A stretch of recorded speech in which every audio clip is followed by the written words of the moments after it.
What's going on Tuesday, painters? We got a lot of subs. Logic Boy, Jess777 says, hell yeah, OSW's in. Kiki says, 1 year of watching Scott talk about movies and occasionally paint. Sag. True, though. Flapjack Nickelsack, I can't remember what he said. And then also Dark Tide Minis said, yo! Thank you for the subs, guys. Scaver with the 5 gifted subs right off the bat. Thank you, Scaver. Appreciate it. If you guys got a sub from Scaver as a gift, make sure to let him know. Give him some love in the chat. How you guys doing today? You guys doing good? Painting some LotR dudes today. I'm just deep in LotR. Sorry, I'm deep in, got my bonus check from work. Well, thank you for taking some of that extra money you earned and throwing it my way. I appreciate that. Got some LotR dudes to paint today. I'm deep in Necromunda right now. I was chatting with the other guys in the group, and one thing I criticized Age of Sigmar about was the rules sprawl that it has. There's just so much going on in so many different places. You know, you have to have so many different books, and that is definitely true for Necromunda, if not even more so true. Like, there are even more books you need to really figure out what's going on. But for some reason, I don't know why, I'm trying to explain it logically. It's more enjoyable in Necromunda. Like, I feel like I don't know, I'm just enjoying it more. I don't know why. I'm having so much fun, like, just diving into the rules, making sure I got everything right, making sure I've customized all my dudes as much as I possibly can. It's just fun, I'm having fun. DSISIV, thanks for the Prime sub. I have one condition. Any advice on how to glaze? I think the key, so there's 2 keys to glazing correctly. Well, maybe there's more, but the ones that I discovered that were the most important were you need to dab the paint off. So once you got your brush full of thinned down acrylic paint, whatever it is, whether it's a glaze or an acrylic paint watered down or an ink, you need to dab it off, preferably on a wet paper towel, because that gives you better, I don't know what the scientific word would be, but it sucks the paint out better. That's one thing. And then second thing is, while glazing does work on all paints, it works especially well on matte paint because it just really sticks down super nicely to it. Part of the issues with glazing is that it tends to, it's kind of like a wash, And getting rid of a lot of the paint in your brush helps, it helps for the paint to stick down more and not wash the surface. But what's really good is if the paint that you're glazing on is matte. It's like a sticker. So those are huge things. Generally speaking, you want to glaze toward the area you want the most intense color to deposit. So if you're glazing a shadow, you want to glaze toward the shadow, so you're lifting off in the area where you want the most intense color to be. Those are kind of all the the best practices that I've discovered. Rufus Kit, did you see that Guild Ball free digital starter went out? I did see it went out. Very hyped for that. Actually, all the guys that I played Necromunda with and also played Age of Sigmar with, they were all looking at it and were like, "Let's play some Guild Ball." And I was like, "Fuck yes, dude!" Is it different, or do you just not care?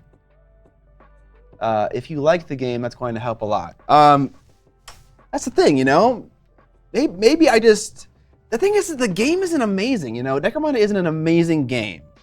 It's got its problems, But what I'm just really enjoying is just, like, there's so much personality in the game. Like I'm having so much fun with my gang and naming them and kitting them out and reading all like the rules.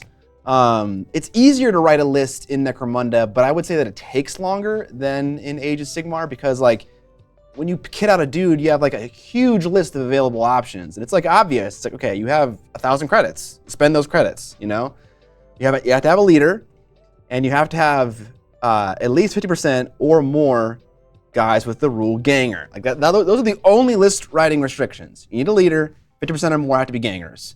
Have that special rule. So like the restrictions are very simple and straightforward. But I don't know. There's something about it that has so much character and flavor, and it's just fun. I don't know why. Love the Baltech stream. Awesome. Love to hear it. Hope it wasn't a one and done thing. Would be cool to see you find some mechs you like and paint them up. I've been looking at mechs. I've been looking at mechs in my store at the source just to see if I can find any that I like. I tend to like the ones that have more of a more humanoid physique, a little bit more action in their pose. There's a newish Necromunda core rulebook. I don't know if it's consolidated, but it's thick. Yeah, we're using the 2023 one for sure. The capillary action, that might be what it is, Rufus. I'm trying so damn hard to nail my skin tones for my Northern Alliance army of Kings of War. Nice. Well, glazing can help you with that. Could the necromancy book / rule bloat be more acceptable because the game has a lower model count? Lots of rules affecting a few minis versus rules affecting a lot of models. Idiot Painter, what I think the difference is for me is in Age of Sigmar, the rule bloat is all about telling you how the game is played, right? Like you have to go in so many different areas to figure out how to play the actual game of Age of Sigmar. The main reason that I'm diving through rule books in Necromunda is just to figure out more about my own gang, like what I can take, what gear they can take, what are my LotR terrain features, what are my favors and my subplots. Like all that stuff is fun to look at because it's like personal for my gang, and not like how to play the game of Necromunda. That being said, there still is a lot of like rule bloat when it comes to how to play the game too. So I don't know, Rufus, what up, Jeff Seppuku? I'll tell you, it was very clever of them. I had no interest in trying to get into GB and fighting to find out that print sets for a game I never tried, but free. I'll print a bunch of junk to try a game. Hell yeah, dude. Well, if you try it out, let me know if you like it. I think we were all hoping you'd play and then got by some mechs. What up, Caltech? I feel like 10th edition of 40K did a pretty good job of reducing that rule bloat found in previous editions. I'm glad. I'm looking forward to getting the Dark LotR team painted up and playing a game or two of 40K. It's been a long time since I played 40K, and I have, any opinion I had about the game is definitely outdated. So I'm looking forward to trying it out and painting some Dark LotR with a scheme that I'm actually fucking hyped for. What up, Professional Paint Liquor? All right, so today we're gonna do some skin. We're probably gonna do some brown leather because we did some Vallejo Express paints last time on these guys. Let's just take a look to remind ourselves of what they look like. Paint. There we go. So I might do some highlights like down here. Well, it looks okay. I mean, it kind of looks fine right now. This was several layers of Vallejo Express paint application, and I like kind of glazed it toward the bottoms more strongly. So that isn't like a one coat miracle solution. Might do some highlights. Definitely gonna do the skin. Gonna do more to the brown up here. That was just a single coat. Gotta highlight the black straps. And then we gotta take care of business with this green. A lot of overspray we wanna solve. And we were talking about doing an oil wash. So maybe we end the stream on an oil wash. Gotta kind of, how long is that gonna take? That'll probably take like 30 minutes. So when we're 30 minutes away from being done, 3:45, we'll do the oil wash, no matter where we're at. Randy G Biv, back from the holidays. Thank you for the sub. Have you seen the games night also posted about trying? Yeah, I saw the one with Go Trick and Felix. Evil Eric DM, Scott, help me please. How do you combat indecisiveness in Zechabe? Thank you for the sub, first of all. Appreciate it. How do I combat indecisiveness?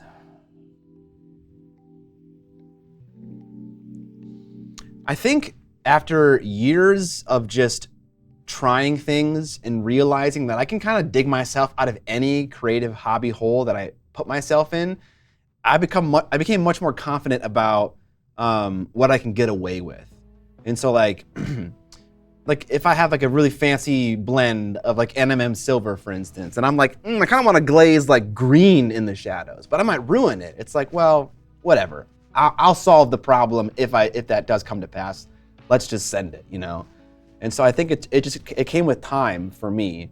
The thought that if I am indecisive, I can just pick something, and if it turns out that it didn't work out, I know I can get out of an issue. Nothing is really permanent with paint. So I think that's kind of what helped me, time, but who knows? Look at this nerd. What up, Mike? I got a surprise in the mail that they thought it was a pair of binoculars I ordered, but it was a brush coffin. Fuck yeah, dude.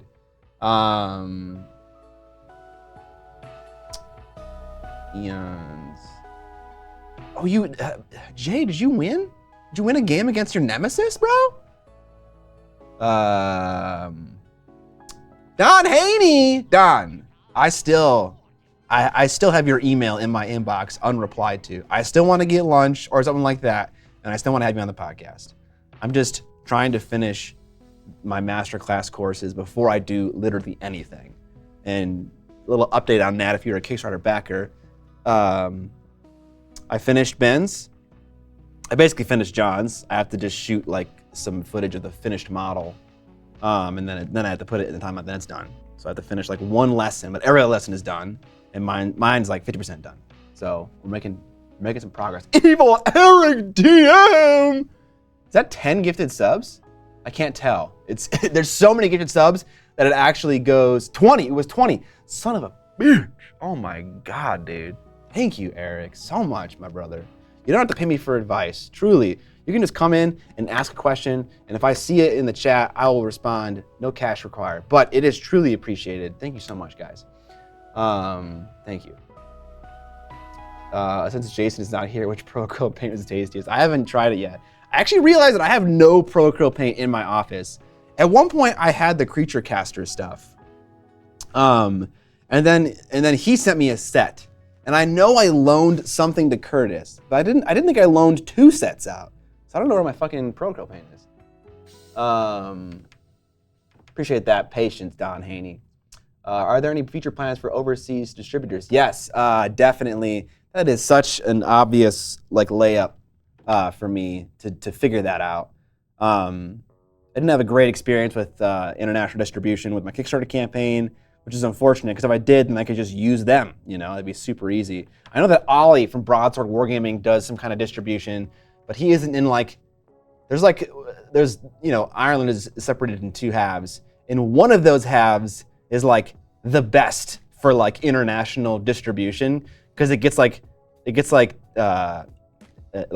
tax write-offs, or it gets like less, what's the word I'm trying to look for here? There's less fees going to both UK and Europe from this one Irish country, and I can't remember which one it is, but I know Ollie isn't in the right one to get both discounts. So it's gonna take some time just to be sitting down and just figuring out which one's the best, But yes, that is definitely an easy plan. We need the EU half. Ollie is the EU half, right? But doesn't the other one have benefits both in EU and UK? I think I'm remembering that correctly, but I could be wrong. But yeah, that's I gotta figure that out, honestly. All right, cool. Let's do some base coats with the skin. Since we're rocking and rolling on Duncan Rhodes' paint line here, we're gonna keep using his paints. We'll start with a nice base coat of Barbarian Brawn. If I'm being quite honest, this color is like pretty much maybe a little bit darker, but this is pretty much the exact color that I want when I'm like base coating flesh with a dark shade. So I like this. I might want it a little bit darker, so let's see if we can find Duncan's version of Rhinox hide. This is a flesh wash, so that's not what I'm wanting.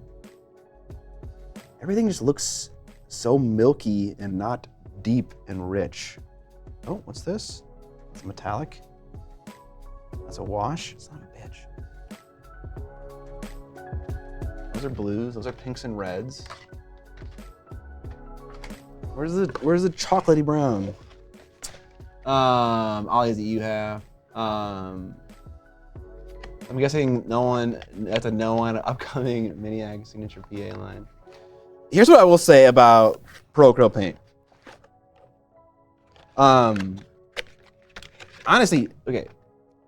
Honestly, just talking to Jason about his like ethos, about how he runs his business, was just so amazing.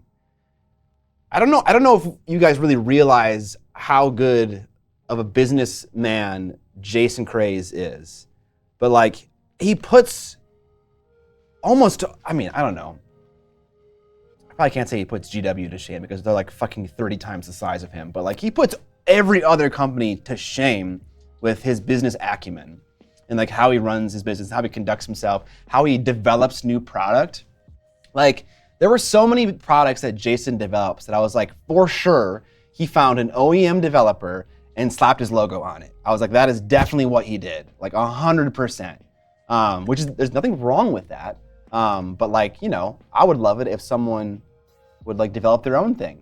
And then I asked him, I was like, hey, what about those clippers? Did you do those clippers? And he was like, you know, to a certain extent, he did develop those. He found a certain profile for like the blade cutter he wanted, certain handles he liked, and he put them together. The soap was developed by Jen. That was not a thing they just found and put their logo on, you know? So just like hearing like his like company policy, learning about his products, learning about what kind of business person he is and how seriously he takes it and how successful his company is because of the things he's doing has made me really be like, I gotta take another look at these paints, you know, like there's something going on here that's special and different. And maybe I'm just biased because I had that experience with him. Obviously, you know, he's able to talk in my ear. But it's a great company, and like totally supporting them is good. They are a good thing for our hobby. Good evening from Germany. Good afternoon from America. I do have some issues with the dropper bottles, Geertz. The little ball likes to settle in the nozzle if I hold it straight up and down, which then means that no paint comes out. So you have to kind of dispense it on an angle, or else it won't work. His Rhinox is cuirass leather. Cuirass.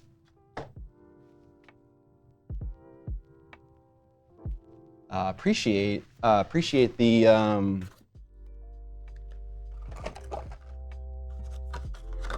mention. I think the problem is that I just need to take these paints out of the box so I can actually see what the fucking. There are so many paints that are just browns and tans. Oh. I kind of found the paint that I wanted anyways. So I found Bard Skin, which again, look how similar that is, but a little bit darker, a little bit more saturated. Also, ProCal has a lot of nipple drip from their droppers. My paints are covered in color because of that wiping. Yeah. I don't think they've totally figured out the best dropper bottle. I don't think any company is like, no company to me is like doing it perfectly. Like that, no one is like that.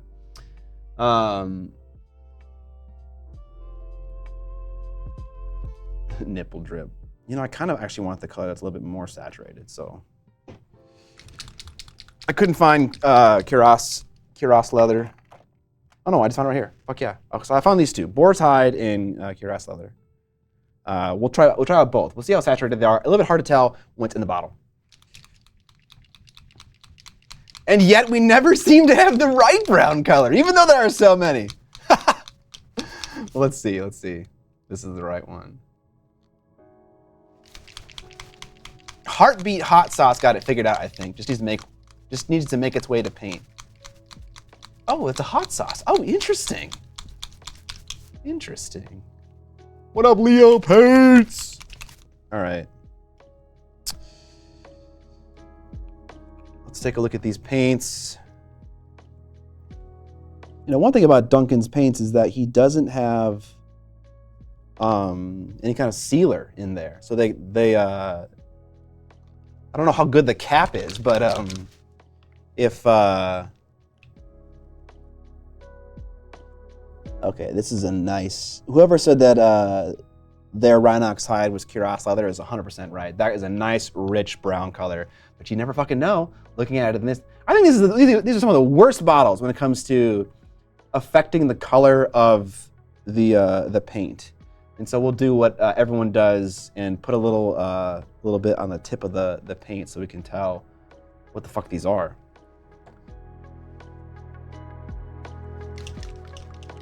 Dropper bottles seem like a tough problem to solve. There's something cool the paint comes from. It's just going to be prone to getting messy.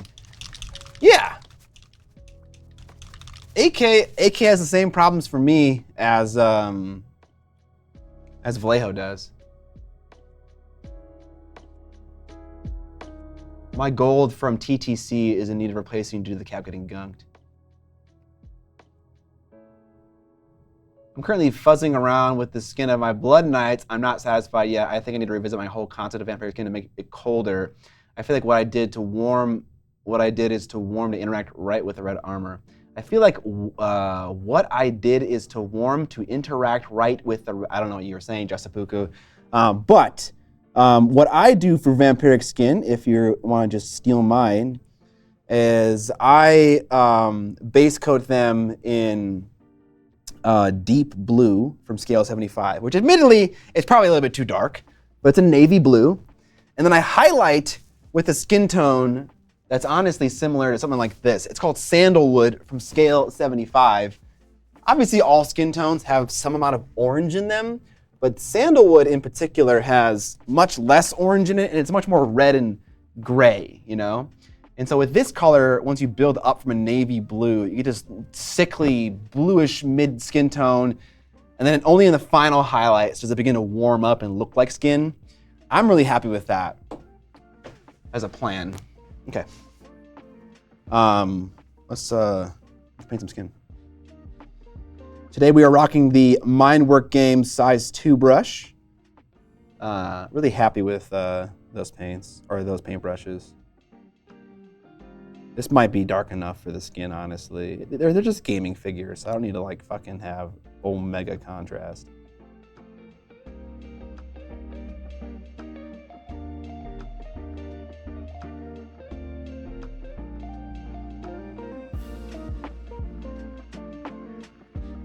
At some point, I think I wanted to come in here with a sepia color in my airbrush to just do some more shading on the cloth, just in kind of like a global way. I like colors like you know, a thin down ink sepia, because if that gets on black, if I get some overspray like on the lower parts of the model, or if I get it on this brown skirt thing, like it's not gonna show up in a meaningful way. You're not gonna see it. So I like doing shading like that in like the middle of a paint job, just because it's not gonna cause any problems, really. You're okay, Justipuku.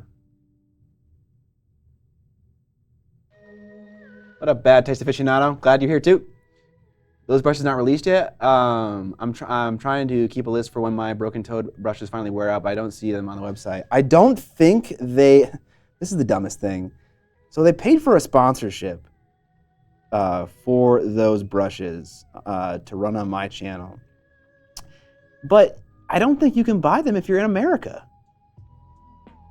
And I was like, you know that the majority of my viewership is in America, right? And so I was so confused when a viewer told me that they couldn't buy them, and then I went and asked them, and I was like, hey, what's the deal here?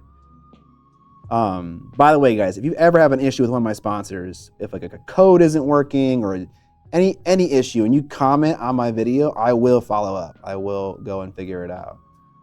So I emailed them, and I think, yeah, they said, yeah, we don't sell to the United States with our brushes. I think there's some issue with sable hair.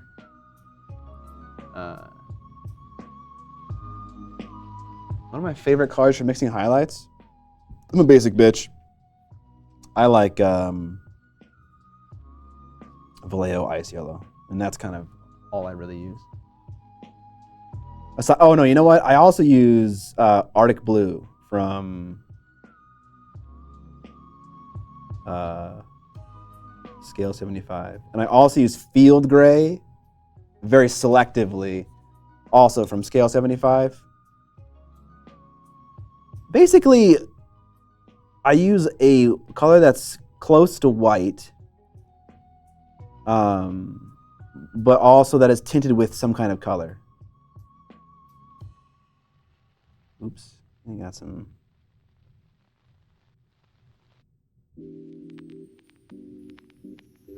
got some skin tone on his black boot. That is okay, we can fix that later. Ice yellow is indeed bay. Wolf gray. Or anything with fluorescence. Maybe it's because you were accepted into Monty and became European. I drank the special Francesco Farabi drink, and now I'm an honorary European.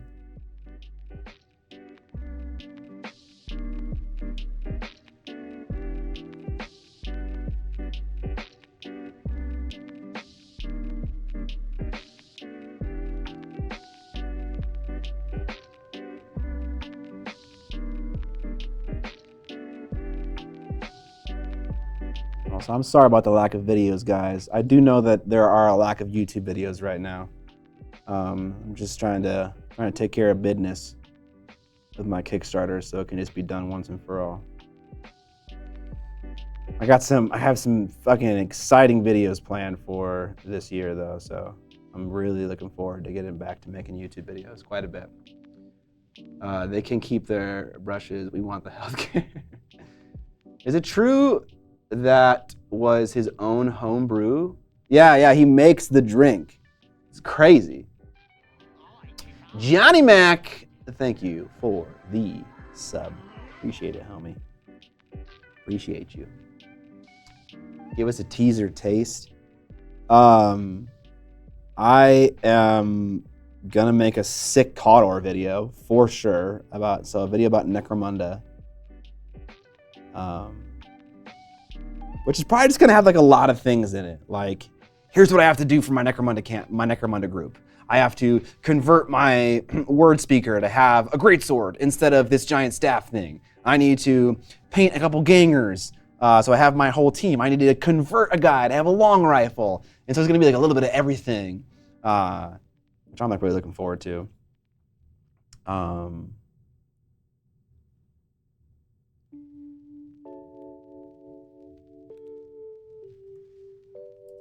And then I have a video where I'm going to convert and paint a Razorwing jet fighter in a super cool fucking way. I cannot wait. I cannot wait to do that. I've been watching so many, not so many, but I've seen so many videos from Plasmo where he's working on plane model kits.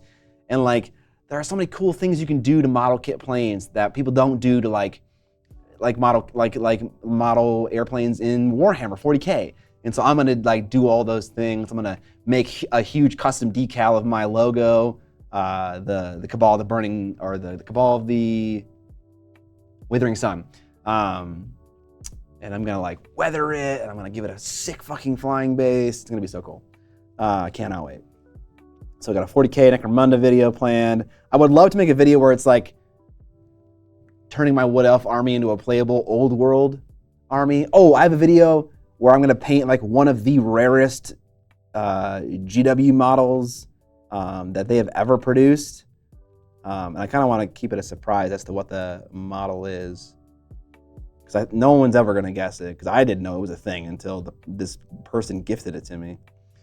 Yeah, I can't wait. Warlord Titan video confirmed. Absolutely not, I'm never gonna do that. Yo, Guild Ball, hey, you gonna paint some on stream? I'll give you a pass on videos. Could you try out Battletech? I never thought I'd see the day. Thank you, appreciate it. I started mixing fluo paint into my highlights. Yeah, so that's a thing. Apparently, Vallejo Ice Yellow has fluo paint in it, which is what gives it, that little something extra that everyone, clamors for when it comes to Vallejo Ice Yellow, and also the other one, Sunny Skin Tone. A wizard with a gun, clearly. Metal Thunderhawk. No, it's not a metal. Yeah, you're never gonna get it. If someone gets it, I'll say, but I ain't giving no hints. It is not a Metal Thunderhawk. I think part of the reason that makes it rare is the fact that it's so unknown and obscure. So if someone gets it, someone might get it. Your love of World War II and historical models isn't supposed to kick in until you're 40. You know what? You know what the mini is. You know what the mini is, I think, but I'm not ruining anything. Fucking Evan. Fucking proofread. Malice Darkblade on foot. That'd be sick. Does that model exist? It does exist. I remember seeing that model in all of Malice's crew in a White Dwarf when they first came out and they were fine cast. Yeah, I remember that that warband. Super cool. The original female Space Marine. I'll guess, is it the Citadel Wizard with a shotgun? Nope. No one has got it yet. Maybe Evan knows, 'cause maybe I told him about it. Is it a bust? It is not a bust. I was about to give you a hint, but no hints.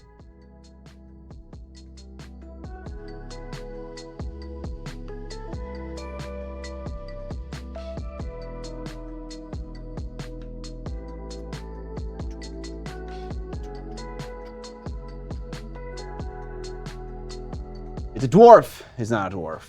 It's right with a gun. Is it one of the staff exclusive minis?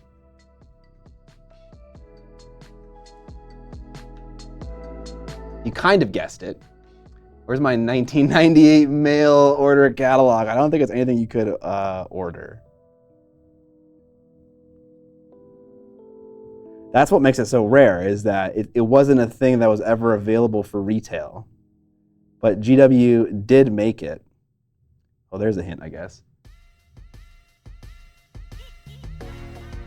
Wasn't there a staff exclusive Wood Elf?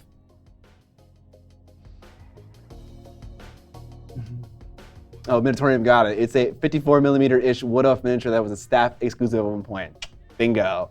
That's the model that I have. Isn't that crazy? A 54mm pewter Wood Elf. What? What? GW made a 54mm fantasy model? It's so cool. It's so cool. I mean, it's not a good model, you know, but it's still so fucking cool. All right, I said I would tell you if you got it. You guys got it.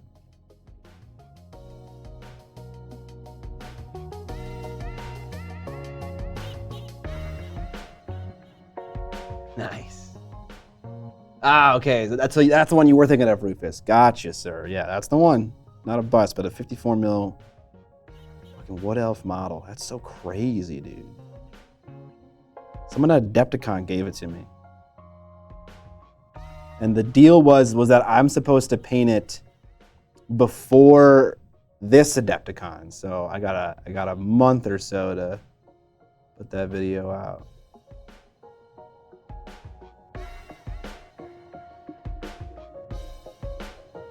Yeah, definitely excited for that. Will it be used in an army of yours? No, I don't think it'll fit. It's a giant model. How much gap filling? Dude, I haven't put it together yet, but we'll see. It is not a good, I would not call it a good sculpt. not to flame any GW sculptors, but you know, it's got a rough head. You know, its head it ain't pretty. But yeah, I don't know about the gap filling quite yet.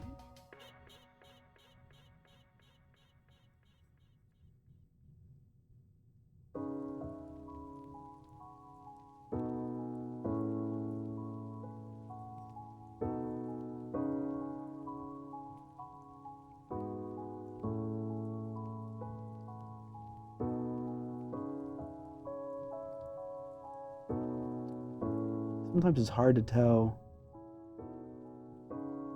what's a strap and what's skin. It's a life-size rat with a gun. Am I doing pretty good not getting in the way of the camera, guys? Oh, he came in pewter? Just Seppuku? I thought it was only resin. Yeah, dude, Malice. Did you get his whole crew, or do you have just Malice? If anyone doesn't know, Malice Darkblade is a dark elf from Old World, I guess you can call it now. Warhammer Fantasy Battle. He has a sword that is demon-possessed, and it gives him unnatural powers. and it's like always trying to possess him. He's a cool character. I have to finish my Kuba in the tournament. Then I want to finish at least one strike team in the terrain from Shatterpoint. I have half a strike team almost finished. Nice. It came in a blister. Okay. Yeah. Don't you have a game of Shatterpoint with Dan Mawson planned? Don't you, Mr. Rufus? I just played Dan in Shatterpoint this last weekend. He vanquished me. It was crazy because like he was crushing me in Struggle 1. And like I was just trying to hang on at all costs. I was like, I'm probably not gonna win this first scenario, but I'm gonna make Dan work for it. And then I ended up winning the first struggle. It was bizarre. And then I just lost struggles 2 and 3, just like instantly. It was like struggle 1 was like 2 hours long, and then struggles 2 and 3 was shorter than the one struggle, which honestly it works out that way sometimes because things are dying toward the end of the other struggles. So I'm 0-7 in Shatterpoint. Yeah, basically, I haven't won a single game of Shatterpoint since I started playing that game. I'm bad at the game. Am I gonna be doing a lot of Necromunda content this year? I don't know. Generally speaking, I don't like make content about a single game on repeat. Like I made 1, maybe 2 videos about Kill Team where I'm painting Kill Team stuff. I think just 1 video, honestly. So I probably won't revisit it just because I like to mix stuff up. I like to keep people guessing. But maybe, if I'm having a lot of fun, I made a couple of Age of Sigmar videos, didn't I, about my escalation campaign. So yeah, it's possible. How is your record in Song of Ice and Fire? I mean, I've definitely won games in Song of Ice and Fire, but I think I've lost more than I've won. Mostly because like 50% or more of my games are against Curtis, and Curtis kind of beats me more often than not. In Targs versus Greyjoy is not a favorable matchup. The way you can tell Scott is a Celtic Pro is he loses.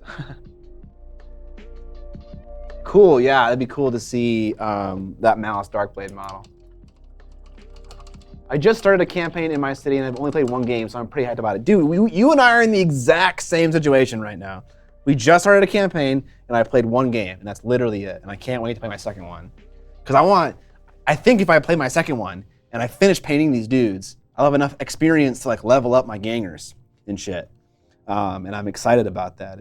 It was fun to get enough experience with my leader and level him up. I gave him 1 extra toughness, so now Jedediah is toughness 4, so he's going to be harder to kill. Which I figured made sense for Jedediah because he's wielding a greatsword, and so I want him to be a little bit tankier if he's going to be in the mix, Looking forward to playing against John. Malice Darkblade is one of the best characters in Warhammer Fantasy Battle. Who is my favorite character in Warhammer Fantasy Battle? I feel like it's... The thing is that Neferata is also in Age of Sigmar. I would say her. I'm going to say Aberash. I freaking love Aberash, and I don't think he's ever gotten a model, and I'm so sad about that. I would love it if Aberash ever had a model. The fact that Usharon has a model has me like low-key excited that Aberash may get a mini. It's got to be a vampire though, right? It's got to be a vampire. Oh man, who was that witch hunter who got a book series? Wilhelm? What's his name? Anyone remember? Matthias? Who's the witch hunter who has a series? But I also love Malice. Malice is amazing. I read his whole book series. He was awesome. My first game was a learning game, so the rewards didn't really count. Oh, okay. But I'm playing squats, and man, they're really good at making credits. Looking forward to Matthias Thuhlman. You got it. Bad Taste Aficionado. I think the guy in chat, MCXL Evan, I think he's playing the same squad as you.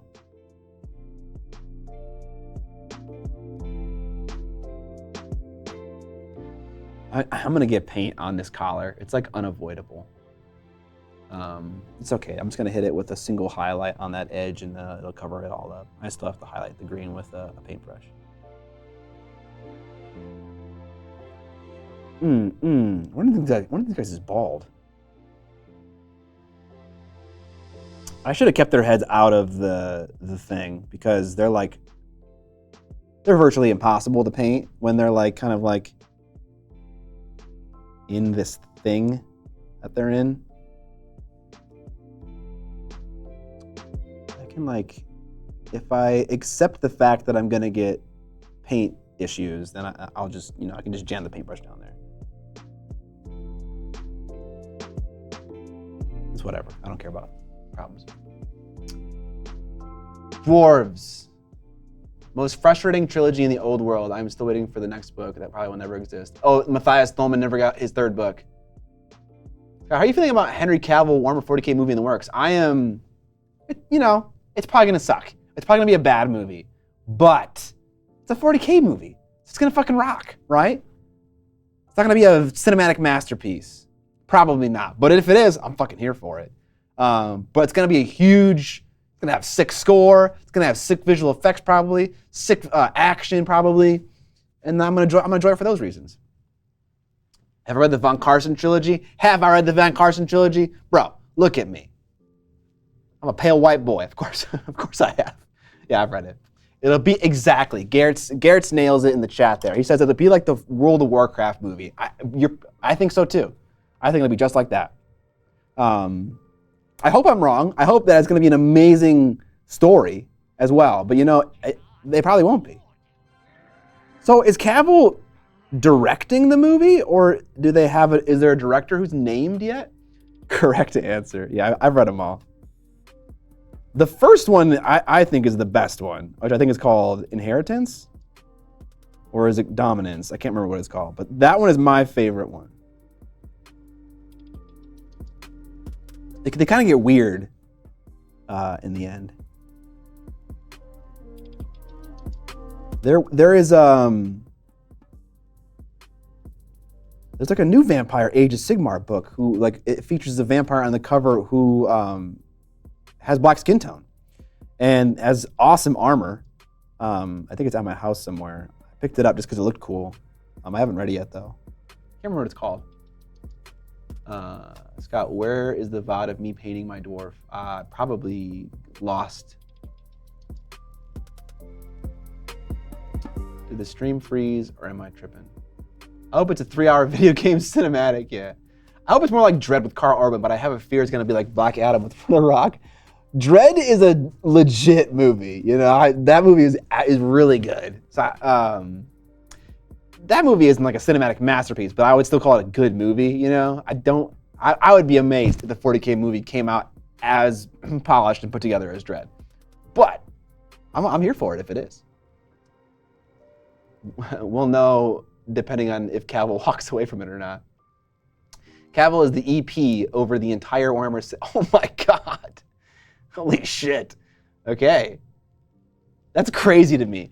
That's crazy to me. They would take a guy who is just a fan of the IP, who I assume has never been a producer or an executive producer. He must have been a producer at some point. But then to make him executive producer over your entire franchise, that feels like a risk. I don't know. Is that a risk? Was Blizzard as protective over their IP as GW is theirs? I don't know. Honestly, making Cavill executive producer of your entire cinematic universe just right out of the gate doesn't sound very protective to me. Dread, John Wick, and The Raid Redemption. Yeah, those are all great movies. What Xenos faction would you put in the first 40K film? It's Orcs or Tyranids, right? It's gotta be one of those two. Probably Nids. He's attached as an executive producer to the properties, but he's not going to be the Kevin Feige of Warhammer. Okay. What is a cinematic masterpiece, really? Schindler's List, masterpiece. Pee-wee's Big Adventure, masterpiece. That was Euclid. Oh, okay. You're good. His girlfriend is a producer with Vertigo Pictures. Okay, cool. What does Vertigo Pictures put out? I hope they put a Henry Cavill tub scene, dude. Yeah, obviously B-Movie is a cinematic masterpiece. I would say Wages of Fear is a cinematic masterpiece. I would say The Seventh Seal by Ingmar Bergman is a cinematic masterpiece. Which, yeah, you don't see those very often. I would say Psycho, a cinematic masterpiece. Vertigo, speaking of. What up, masked painter? Bonjour, bonjour, bonjour. I can't speak in French. The Room with Tommy Wiseau is a cinematic masterpiece, dude. Dance with Wolves. Yeah, there you go. Dance with Wolves. You guys got it. Lawrence of Arabia. I've never seen that one, though. I don't know if I actually like it. Solo, a Star Wars story movie. Cinematic masterpiece. Wages of Fear, yes, the black and white one. Ben-Hur.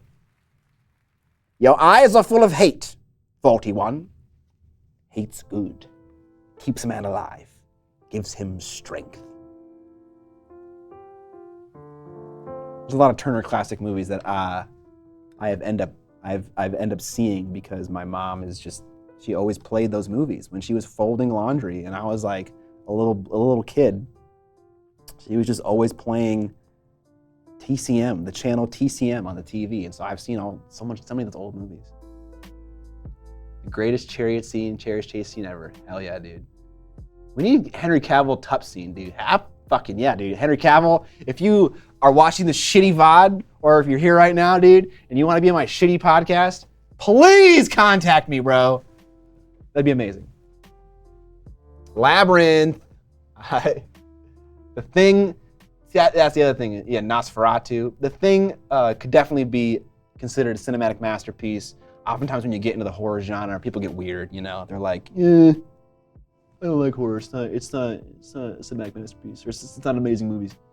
Hey, Miniac and friends. Hope everyone is well. Thank you, Paint Hand Dan. I hope you're well also.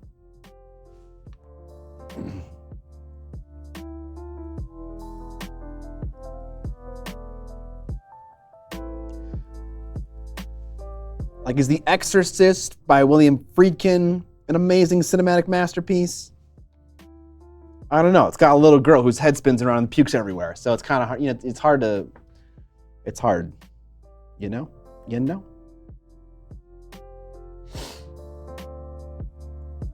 Reported. That's why you said reported, because of the Solo comment.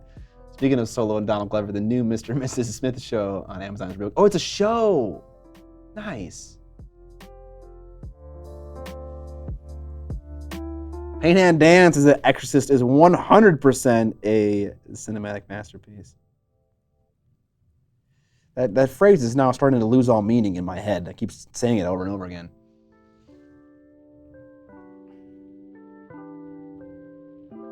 But no, I'm excited for it, Any amount of coverage that our hobby gets in the broader world is good, So I'm excited.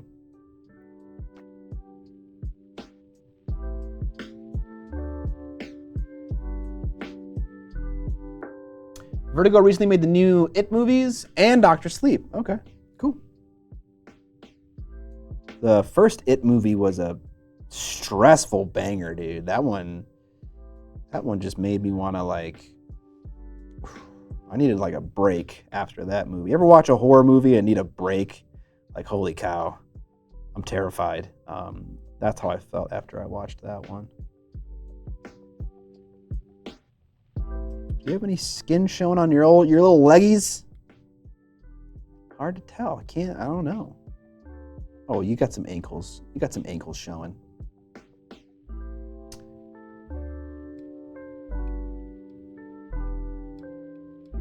Pustules. Dune Part 2, hopefully. Yeah, hopefully. Genre films definitely have a hard time being recognized as quality cinema. I'd put Alien on the list for sure. Alien is class.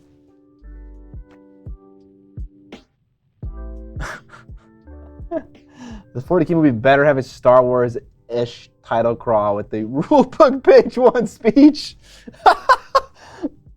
Oh my god, that is hilarious.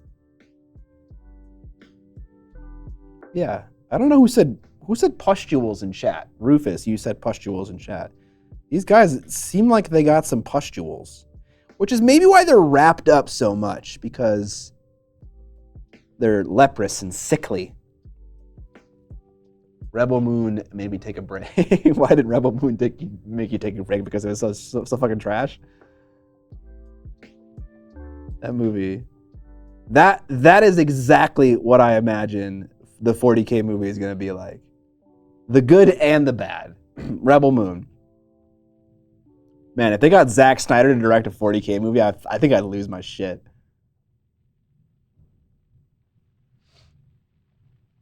Put that in the title crawl. Yeah, dude, 19.0 Wizards.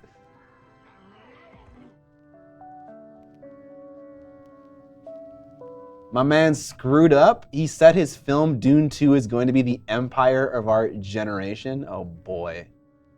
Boy howdy. That's what Denis said. Leprosy is Death's best album. Fight me. Which album has Spirit Breaker on it? Or Spirit Crusher? That's my favorite. Well, that's one I listen to the most. I mean, I don't know. I really fucking loved the first Dune movie. Like, it was amazing. And if it's as good as this, and it has the female actress from Midsommar, whose name escapes me, then yes, it's the Empire. Spiritual Healing is my favorite Death album. Sound of Perseverance, that's the one. That's the fucking one. My bad. That was Christopher Nolan said. I thought it was Villeneuve. Okay. What movie did Christopher Nolan say was going to be the Empire? The recent movie about the Florence Pugh. Thank you. I love Symbolic more than the rest, but they're all great. He was talking about Dune 2. Oh, okay. So he's already seen it then, it seems like. Man, you guys got me wanting to listen to fucking Death now. Death has so many albums. Or like more than I'm familiar with. Because really, I think really I just listen to Sound of Perseverance. Like, that was kind of it.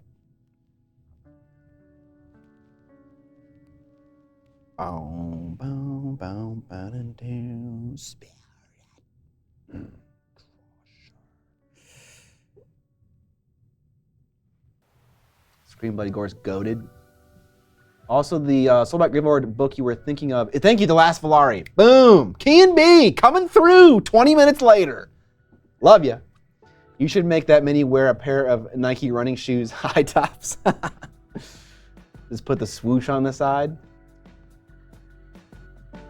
Christopher Walken is the Emperor in Dune 2. Yeah, I definitely would not think that he would be the Emperor.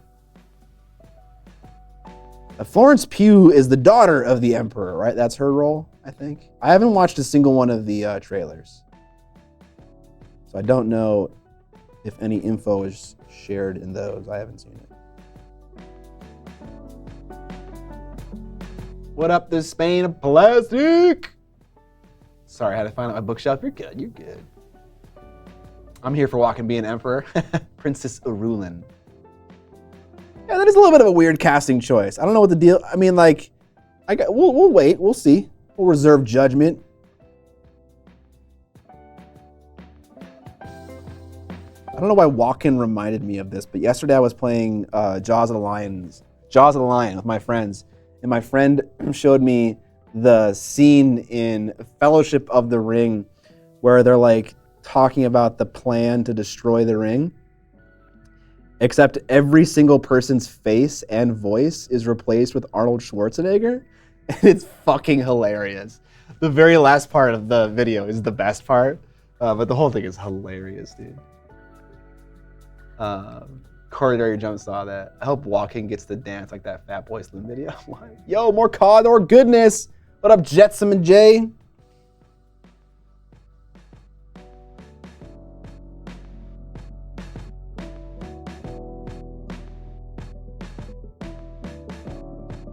Bald Boy. Who should Bald Boy be? Should it be Ezekiel, Solomon, Malachi, or Verlin? Which one of those names sounds the most like I'm bald? Hell yeah, dude. We're painting Cawdor at the same time. Someone came into the stream last time I was painting and there was like based Cawdor painter. That was so hilarious.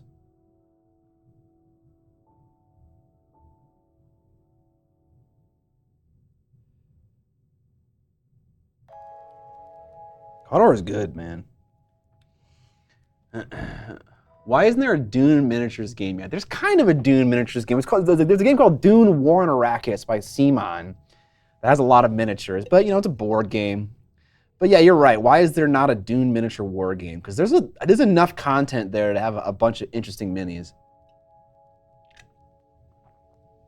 Solomon. I'm painting the JOTL minis right now to play it solo. Hell yeah. It's a great game. We just finished scenario 4 of the beginning scenarios, and so we have one more, and the last one has a boss fight. But we just barely beat this scenario. I was the last person to go, and I had a single activations left worth of juice. We didn't need my activation, but the guy who went before me killed the last mob. And so we ended the scenario with one person's activation left. So it was close and it was fun. It was a nail biter. It was good. Shut up and take my minis. Because the Dune strategy game was one of the best ever made. Dude, I haven't played the Gale Force 9 one, but Dune Imperium, that board game, that game fucking rocks. Yeah, but on the other hand, you have to deal with players like me just yelling desert power over and over again, dude. Yeah, that'd be terrible. I definitely wouldn't play with you if you did that. Need to watch the new Dune. I was waiting for part 2 to have a release. Love the old one. The old one, so I watched I recently watched David Lynch's Dune movie for the first time ever. And I, it has some issues, I thought. And I went and watched an interview about it with David Lynch. And David Lynch said that that was the one time he learned to not sell out his creative vision. The movie needed to be a certain length, and it needed to have a certain amount of content in it. And he kind of just went with it. That's what the producers said he had to do. And it honestly, for me, it kind of ruined the movie a little bit because they try to cover so much ground in like 2 hours and 17 minutes, I think, whatever the runtime is. And you can tell, like by the end, it's a summary. It's like someone reading a summary. It's just like all exposition. But it's got a lot of really cool visuals in it. It's very trippy and weird. But it was still good. I enjoyed watching it. It's a David Lynch movie. Did I paint? No, I don't want to paint the Jaws of the Lion minis. They look... I think the only one that's really paintable to me is Hatchet, and even that, I don't want to paint them. They don't look great. I literally just finished reading Dune as this stream started. Hell yeah, dude. Like the defensive shield. I mean, it's old 80s visual effects, so it has charm, for sure.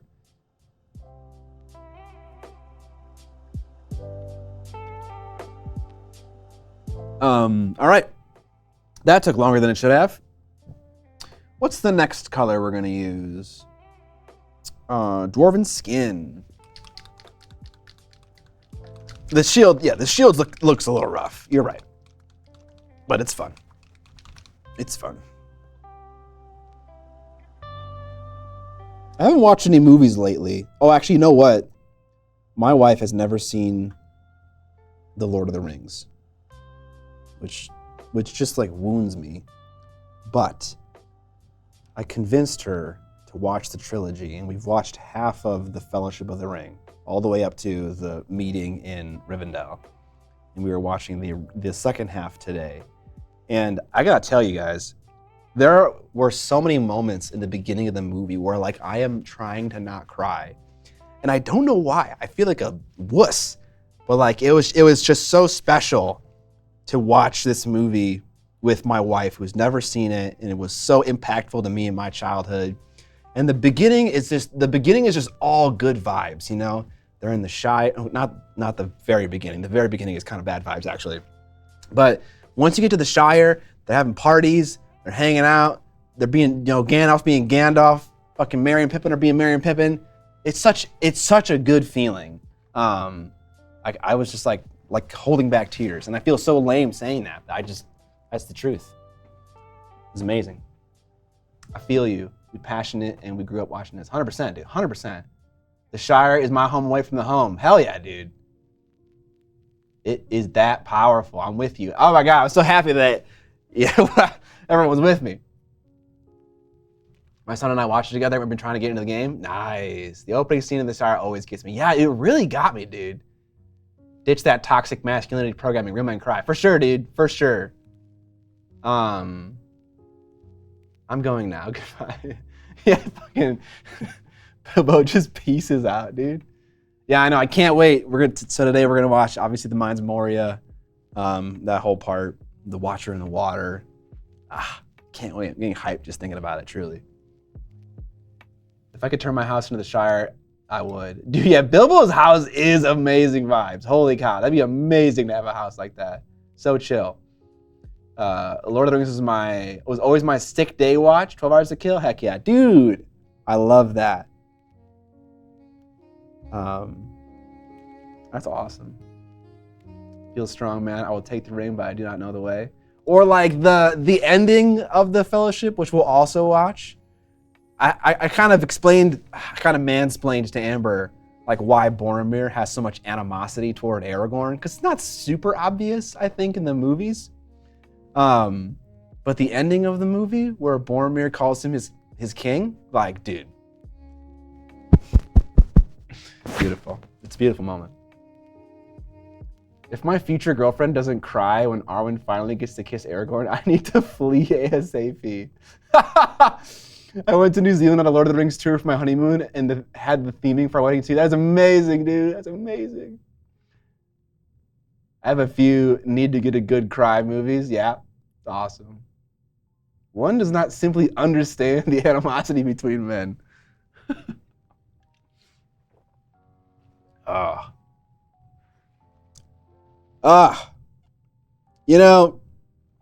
don't know if the second two movies, I always say that The Two Towers is my favorite one.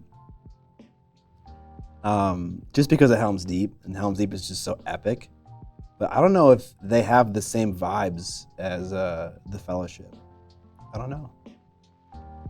We'll have to see. It's honestly been a while since I've watched the movies.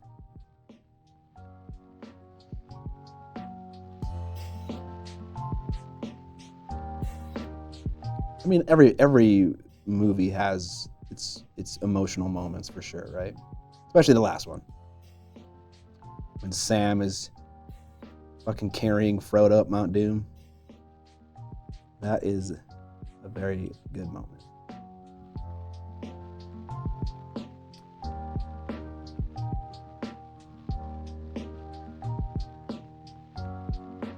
I could watch a movie just on the Shire? Hell yeah.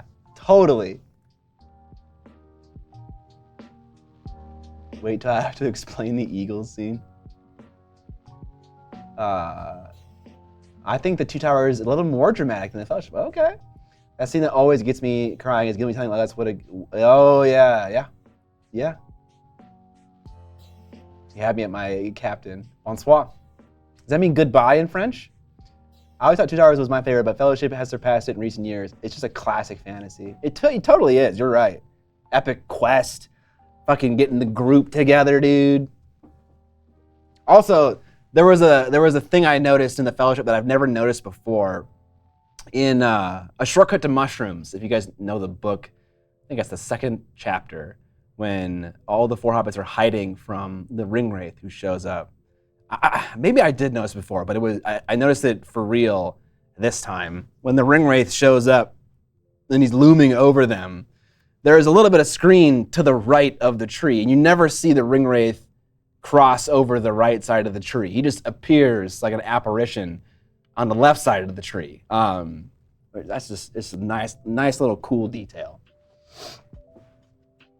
The best part of the Hobbit movie is also the Shire.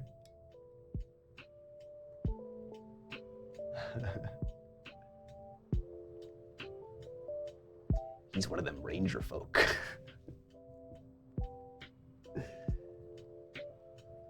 Bonsoir means good evening. Oh, thank you. Shout out to the gaffer telling the wraiths to kick rocks and then getting fucking flattened, dude.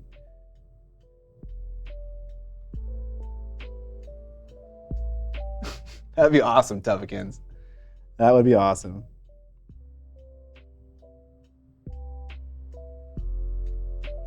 All right, we're highlighting with dwarven skin.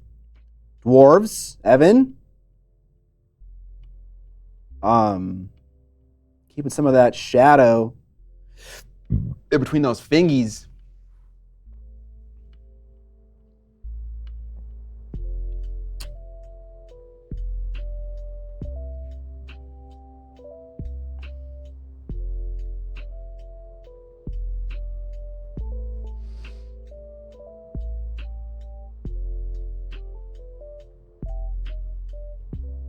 I didn't really have that much of an issue with the TV show. It had issues, it wasn't perfect, but it was still, it was still a Lord of the Rings TV show. Come on, still cool.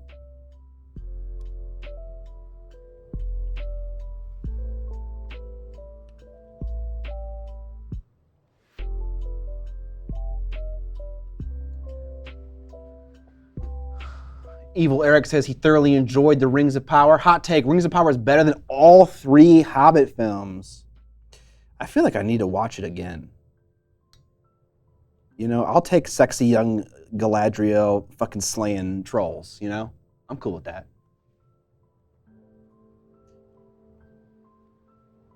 I don't know if it's very thematically accurate. Then again, I can't really remember much of the books when I read them. I didn't even read the Silmarillion, so what do I know? It was cool to see Sauron as a young human.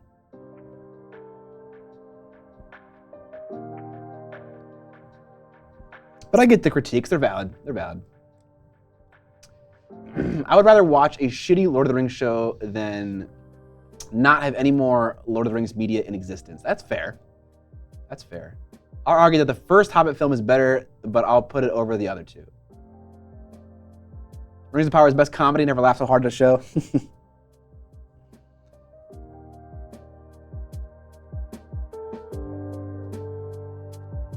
Yeah, it's problems for sure.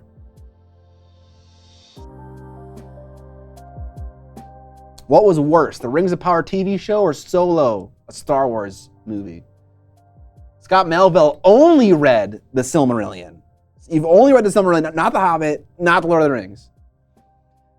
I've never read the Silmarillions, but from what I understand about them, it is just like a family lineage, isn't it? It's like a long storied history about whose father is related to who and whose child they gave birth to and all that stuff, right? What if I like Solo and ROP? I can only rate the Star Wars movies, so Solo takes the cake for the worst. The worst movie? Bro, you gotta watch more movies if you think Solo is the worst movie. Dude, the Hobbit cartoon is 70 minutes of just absolute whack.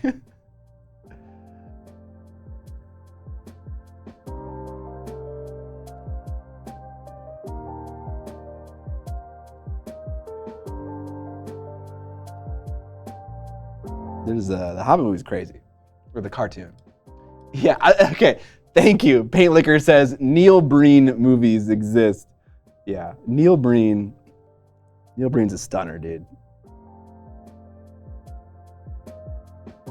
I have ashamedly seen 3 Neil Breen movies.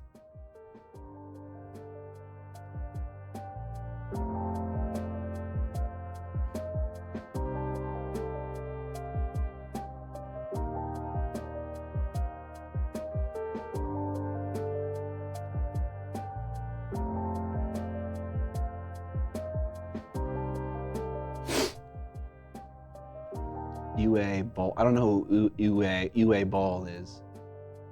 I just watched the new Aquaman with my kid, and that was one of the worst movies I've ever seen, like a million times worse than Solo. I definitely wasn't a fan of the first one. A lot of cool stories, but it's not a page turner. Bible with elves, yeah, that's kind of what I thought of when it came to the Silmarillion. But again, I haven't read it. Blood Rain. I haven't seen the Blood Rain. Hello, the Ginger Dread Man. I've never heard of that, dude. What the fuck, dude? The first Aquaman is hugely better than the sequel. That is sad to hear, because holy cow, that movie was so fucking bad. The first Aquaman. I was very disappointed in that movie. Maybe it's better though, you know? I've really changed a lot as a movie watcher. Like I've come to just accept a lot worse shit from movies.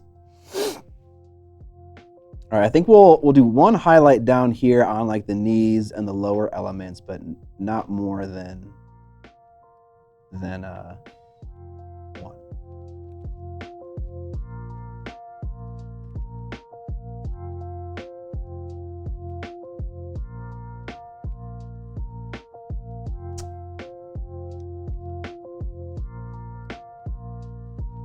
They gave Dolph Lundgren a bigger part than... Oh, wait, Dolph Lundgren is in Aquaman?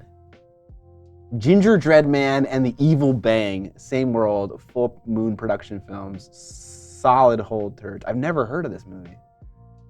Uwe was the movie Hatchman that made terrible video game movies for... Oh my god, Chad is moving so fast, holy fuck.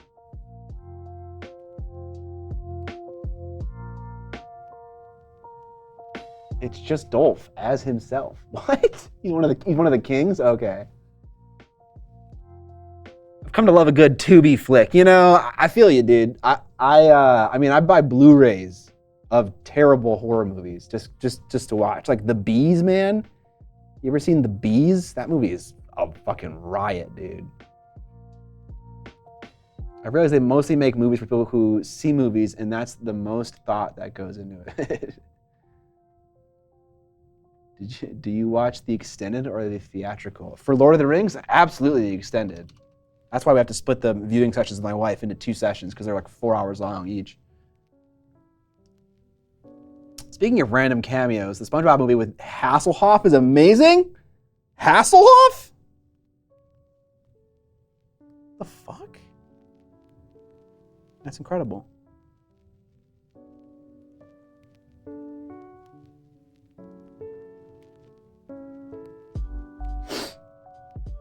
Extended time every time, you animals. Extended is gospel. You slap 2 on a movie and it doubles your money? Yeah. I need to go find some Blu-rays though. No one, has a company not made a nice 4K Blu-ray edition of The Lord of the Rings? Because I found like one that like combines all of the movies together for like $80, which is not that expensive, but I kind of wanted like a fancy triple like DVD set.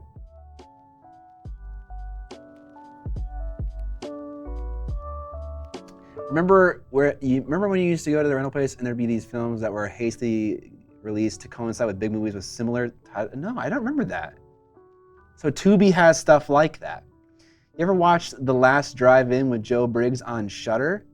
If you like terrible horror movies, isn't that one? That's like a longer movie. That's like an 8-hour-long movie where like he goes over the horror genre, right? Maybe I'm wrong. Like when The Prestige and Illusionist came out. Okay, now my brain's starting to think.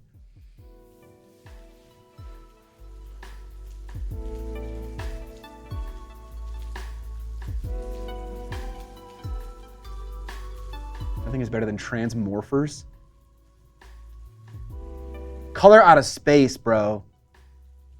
Color Out of Space is an amazing movie. I really enjoyed that movie. He's a horror movie host like Elvira. Okay, cool. I like Elvira. I want an Elvira t-shirt. 8 Hours isn't a movie, but it's a damn TV series. What the hell? Maybe it's not the one I'm thinking of, but there's like a horror... There's like a horror movie thing. That's like a great summary of the genre, and it's done by a person who really like loves the genre. I can't remember what it's called though. Shoot. Elvira needs an Elvira t-shirt. Yeah, The Illusionist is too good of a movie. I understand, Rufus, but yeah, I get what you're saying. No, she doesn't. Oh, is it the Eli Roth one you're thinking of? Yeah, 8 hours is long. You're right. I haven't watched any movies lately, but I did watch that documentary about fucking, what's his name? Epstein on Netflix. I knew of Epstein, but I didn't know what his deal was. You know, I didn't know anything about him. That was a very enlightening documentary.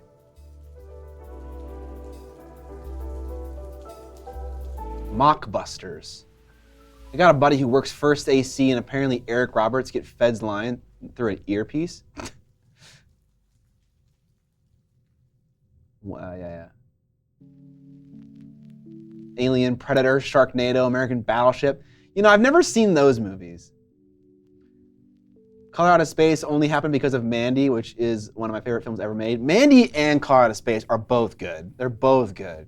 Epstein's deal was having sex with kids and getting other people to do it as well, so that he could then use it as blackmail over them. Easy. Yeah, I mean, you nailed it. You nailed it. Also known as a knockbuster or drafting opportunity. That's hilarious.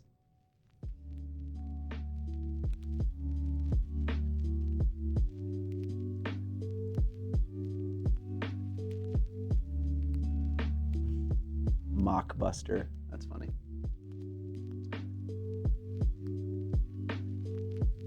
They're literally drafting off of the marketing of bigger films. Yeah. I wonder how many people walk into a mockbuster thinking they're seeing the actual movie and then being disappointed when they're like, what is this trash? And I wonder how many people that do that don't realize they're watching the wrong movie. That'd be hilarious. Salty Evan that you get at Redbox.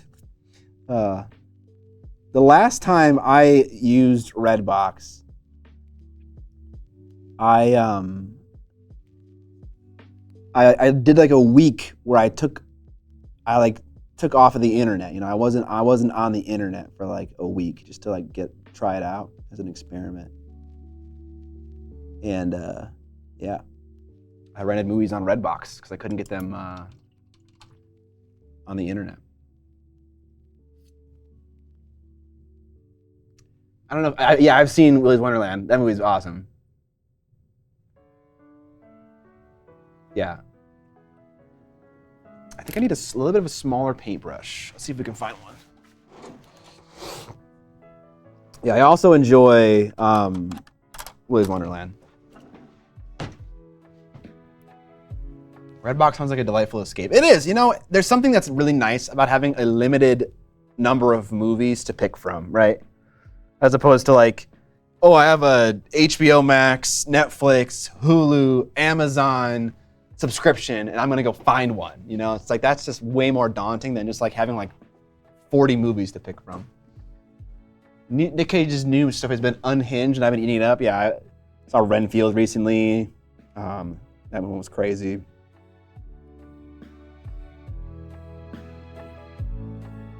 And the other one, what's the other one called? The Unbearable Weight of Massive Talent.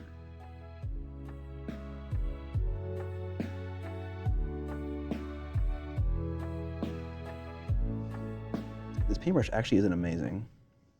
Oh, it's because it's one of these ones. The Harbin Kalinsky.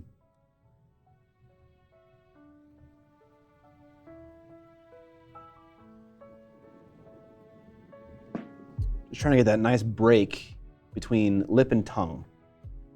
All right, got some nice highlights now. Got some shadows under some of these pustules as well. A little bit of recessed shading, some ankle shading right there. Nice, nice, nice, nice.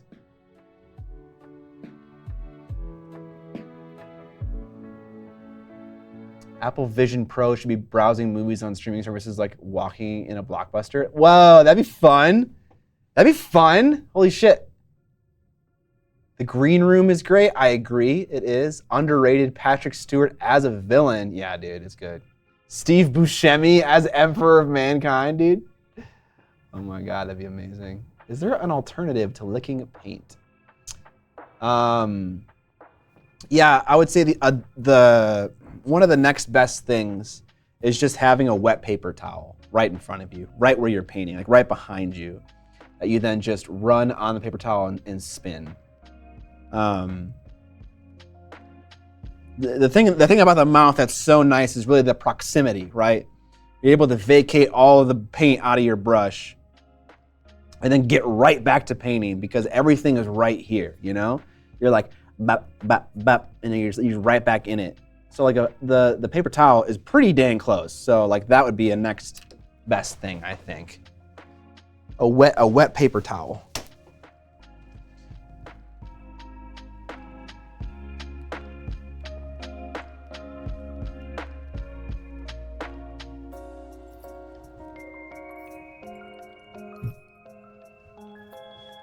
Never seen Dream Story.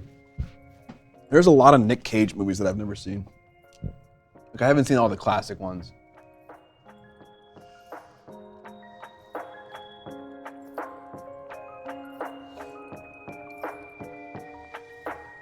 Then you miss out on that good paint taste.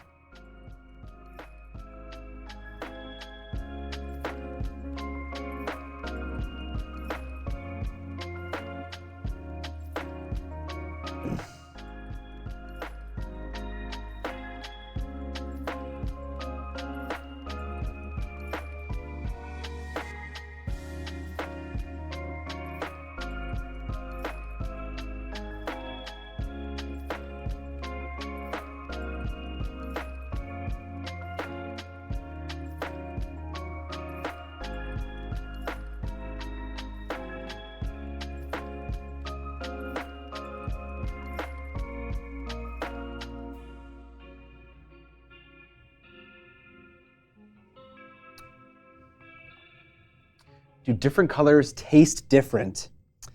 Yeah, they do, but it's not like a consistent thing. Like all blues taste like this, or all reds taste like this. The only consistent thing that I've noticed about paints and their flavor is when a paint is formulated for airbrushing, it tastes sweeter, which is gross saying that out loud, but that's what I've noticed. Raven Delve Tactica. What is that? Is that that's 109? Thank you for the raid. Appreciate it. Have I seen Vampire's Kiss? I have not.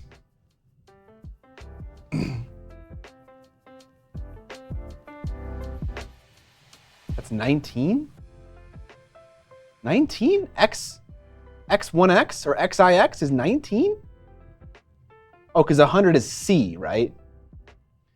Scott is a paint sommelier.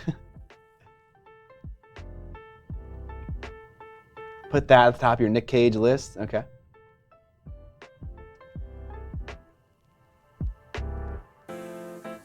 Yeah, blame the Romans. All right, we'll blame the Romans.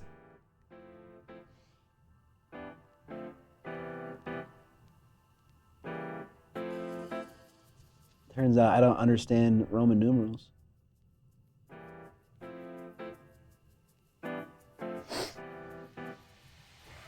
Rogue Hobbies with a raid at 211.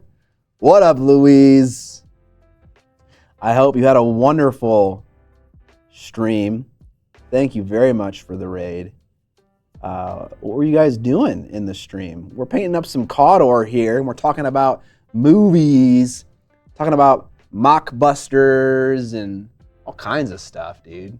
Bionicle, dude? You're building Bionicle. Fuck you. You had 200 over 10 people watching you build Bionicle. Louise, you are amazing. Yes, we did mention Sharknado and many other ones. We were also discussing Lord of the Rings and how when I was showing my wife Lord of the Rings, it made me all teary-eyed. You guys ever get teary-eyed watching Lord of the Rings? Such a fucking, just, you know, it's so classic. Such a classic film. What up, Captain Mannerings? Have I learned how to play AOS yet? Nope. You talking about Lord of the Rings 2? Nice, dude. What was your wife's reaction? She's patiently watching it, you know? She isn't a huge fantasy lover.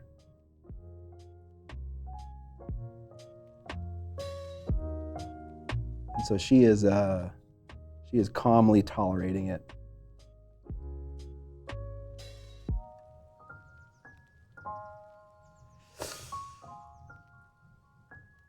All right, see you, Lone Samurai. Have a great meal.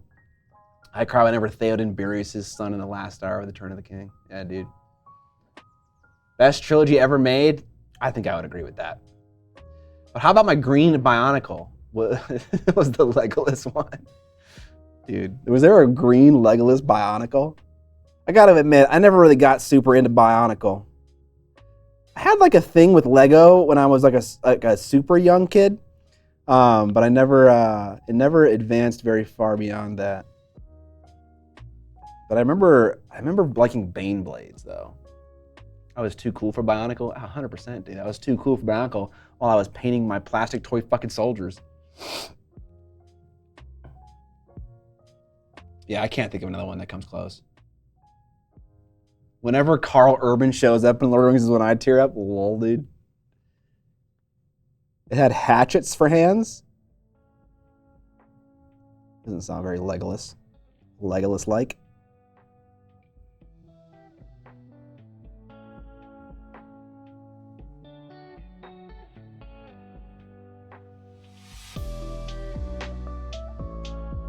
I mean, you still think you're too cool for Battletech when it's clearly the right game and setting and models for me? I think I get to decide that. I mean, if it were all those things, Evan, I would 100% play it. But it ain't. It ain't.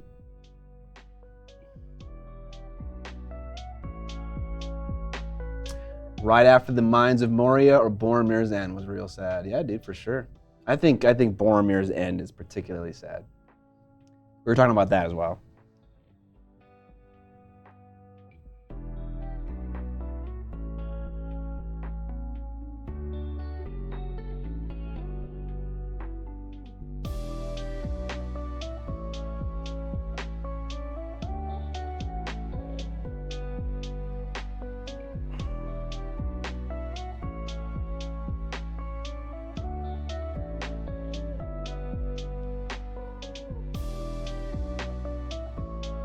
You do not get to decide, Scott. Your favorite game is now Root. I don't make the rules.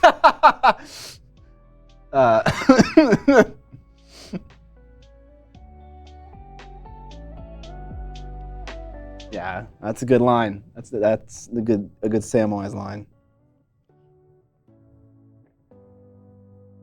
Hey, where's that person who said I don't know how to play Age of Sigmar? Maybe you can teach me how to play Age of Sigmar. What am I missing?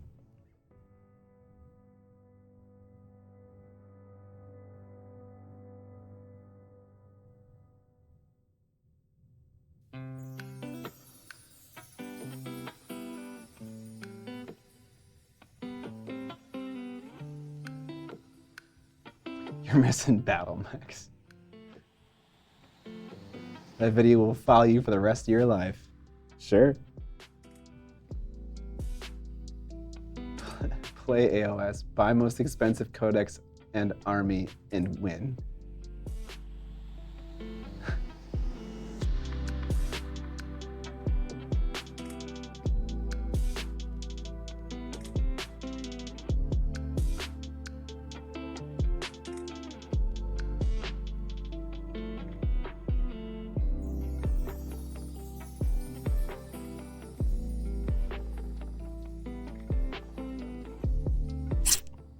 Okay, this guy, oh, let's get a little bit of highlight here on this exposed calf.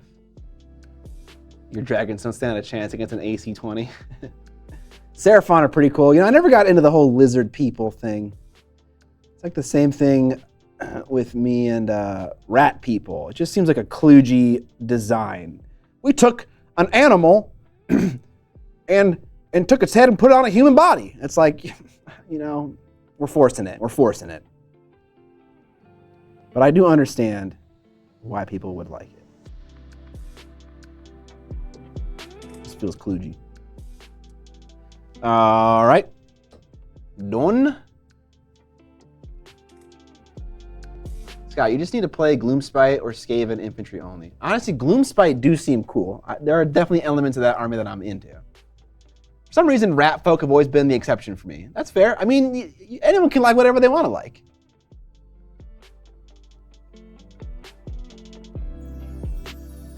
You take that back about the rats. Just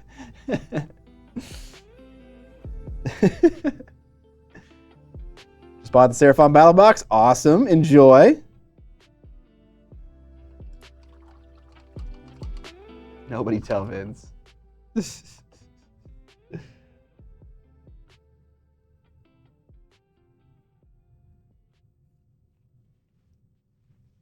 I wanted the Soul Black Gravelords, but then painting so much red led these to Seraphon seemed like a better choice. Cool, cool, cool. What up, Attack Cowboy? I'm a big fan of the Sylvaneth minis. Okay, wait, hold up. The extended version when Sam was signed Inferno, how you remember, and in the stories is a great hero. And Frodo says, and I remember the brave Samwise too. And Sam says, don't jump Mr. Frodo. Frodo stops and Sam says, I'm not. Oh yeah, that's definitely a sad part, for sure. You know, okay, all this talk about Sylvaneth, and by all of this talk, I mean the one comment that Vader just made. I was in the Source Comic and Game. I took Jason Craze to our big local game store, and I picked up a copy of the book that you use for writing lists for the Forces of Order. You know what? This fucking app is such a fucking piece of shit. Anyways, does that button work? No. This shit fucking works. I was reading the book for the Order, and of course, I skipped straight to the Wood Elf section, and they got all the shit in there that I remember. You know, I can run a Waywatcher Lord, otherwise known as a Waystalker, with the Bow of Lauren, which allows him to use all of the attacks in his attack profile for shooting. You can give him Arcane Bodkin's arrows, so he's -3 to your armor save, and it's just a fucking machine gun. It's just a machine gun Wood Elf. All the stuff was there. It was all there. Deepwood Sphere was there.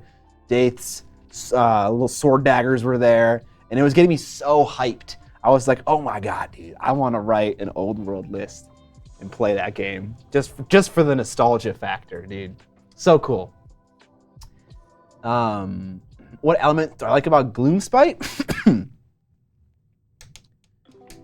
I think it's the fanaticism, like the general fanaticism of how crazy they are, and also like the drug element. I think that's fun and cool. No buttons for you. We got a bunch of old Wood Elf stuff. The minis were excellent for sure, dude. For sure, dude. All right.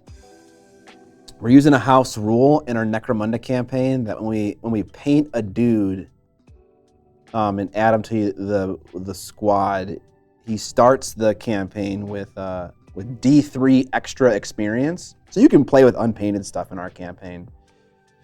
But if you paint the guy, then he just immediately gains D3 experience. So I need to get these guys finished up so I can start gaining them skills and whatnot. Drugs equals fun and cool. You heard it here first. I mean, there's something about the positioning of Old World. I like Rank and Flank. I like Rank and Flank too. I never stopped liking it. That's why I like Song of Ice and Fire so much. Because it's a great Rank and Flank game.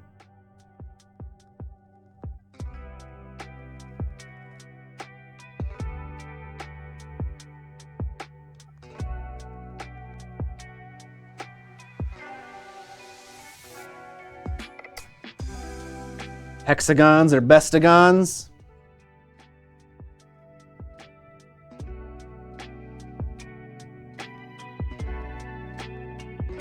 Professional Paint Liker says I should look at them. They are fun to paint. Oh, the Gloomspite stuff? Yeah, I've painted a goblin or two. But you're right. I could definitely find something in that range to paint. There are several ranges. Gene Stealer Cults, Gloomspite Gits, Sisters of Battle, Dark Angels. There's probably other 40k and Age Sigmar races. I mean, like every single Underworld's warband has something that I want to paint. But yeah, those races tend to have quite a few. Danimals gets is best. Thank you, sir. What would you get to play them? What do you mean, what would I get? What would I get? Nice. Nice, bro.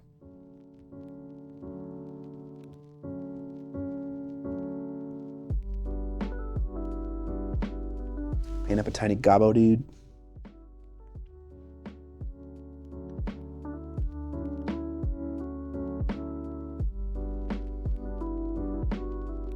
Oh, what would it take? Oh, my bad. Okay, what would it take to get me to play them? Play Gloomspite Gits?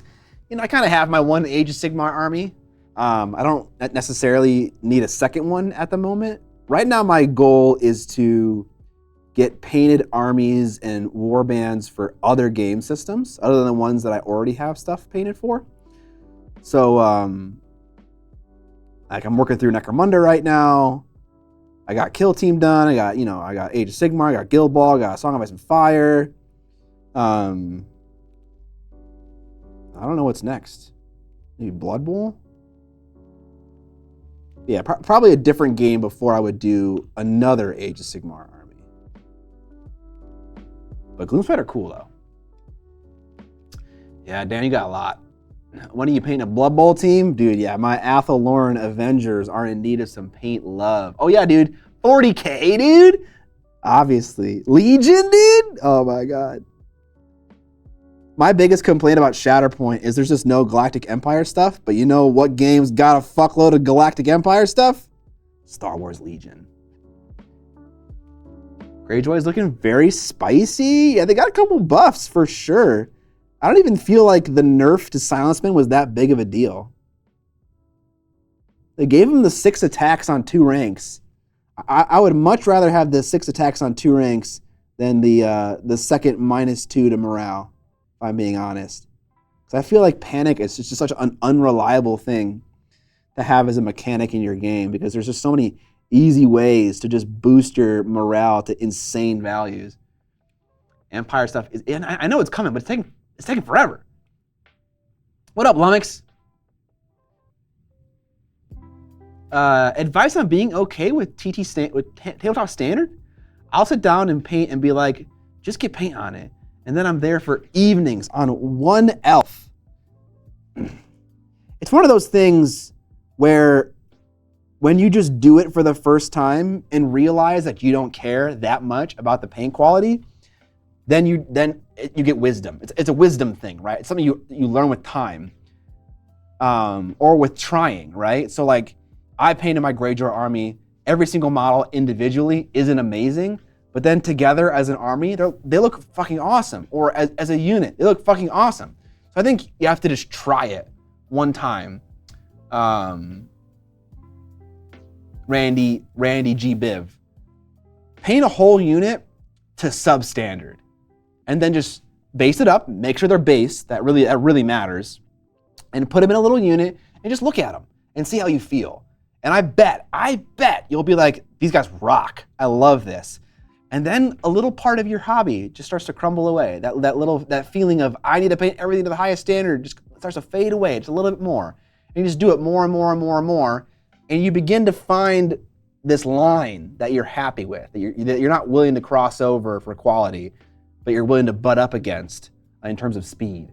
That's how it worked for me. I'm not saying that's gonna work for everybody, but that's how I kind of came to be more happy with my version of tabletop standard.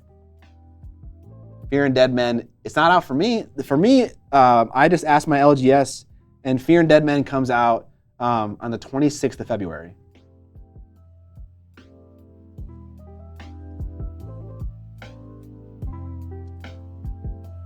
Oh, that's cool. I didn't know that OSW, they're gonna re-release that stuff. The cheerleader effect? I don't know what that is. Why do you like Wood Elves? I like they could do dark and high magic. Too bad they can't in TOW. Out for pre-order. It is close. It is close. But even then, I feel like there are more Ewoks announced in the game than there are Galactic Empire stuff, which is just, well, I guess Inquisitors count as Galactic Empire. Why do I like Wood Elves? Because Wood Elves don't give a fuck about anyone else other than Wood Elves, you know? You walk into a Wood Elf forest, you're a Beastman, you're dead. You're Bretonnian, you're dead. It doesn't matter. They care about themselves and only themselves. And that kind of selfishness is like kind of like a version of being a villain, and I just really like it, you know? I think it's cool. Pustules. Ick.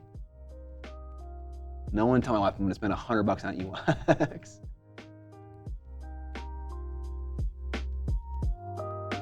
Yeah, I like Wood Elves for that reason.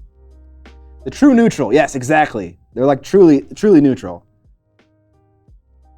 They do not address any issues unless that issue is a threat to the forest or to them, which usually is a threat to the forest.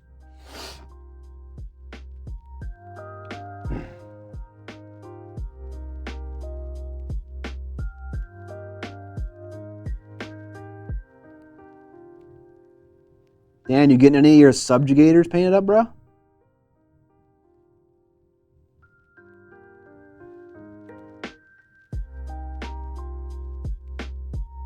Yeah, I think Shatterpoint has Moff Gideon and his Dark Troopers announced. They have Iden Versio and her squad of elite homies announced, but I don't think there's like a street date on the release for them though. But I wants it, precious. Dank Troopers! My Enforcers? Oh, I keep getting the name wrong.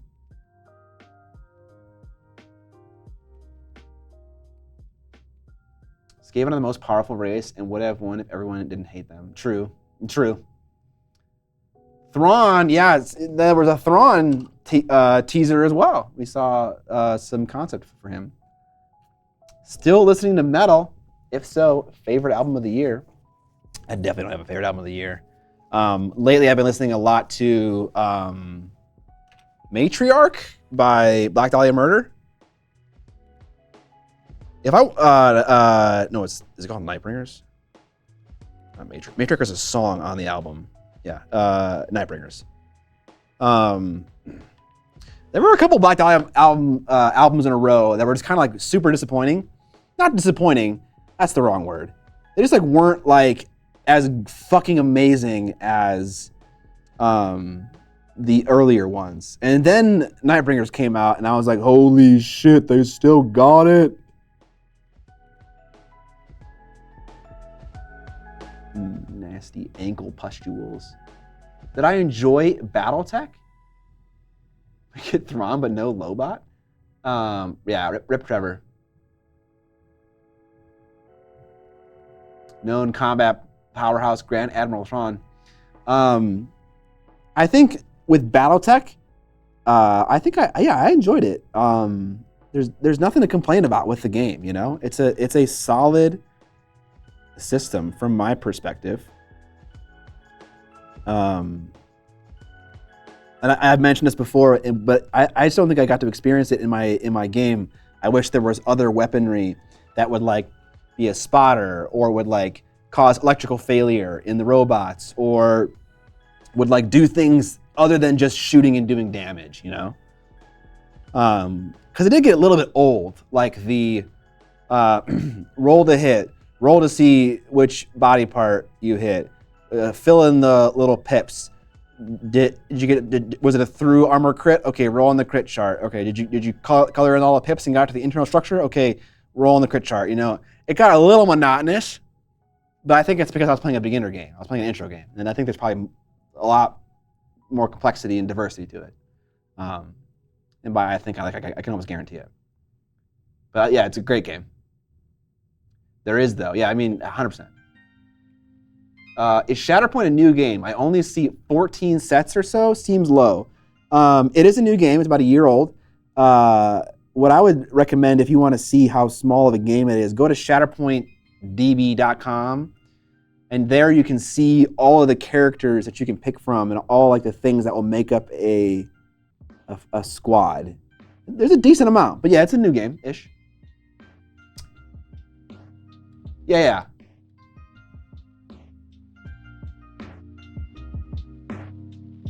Lunchbox Superhero, 100% correct.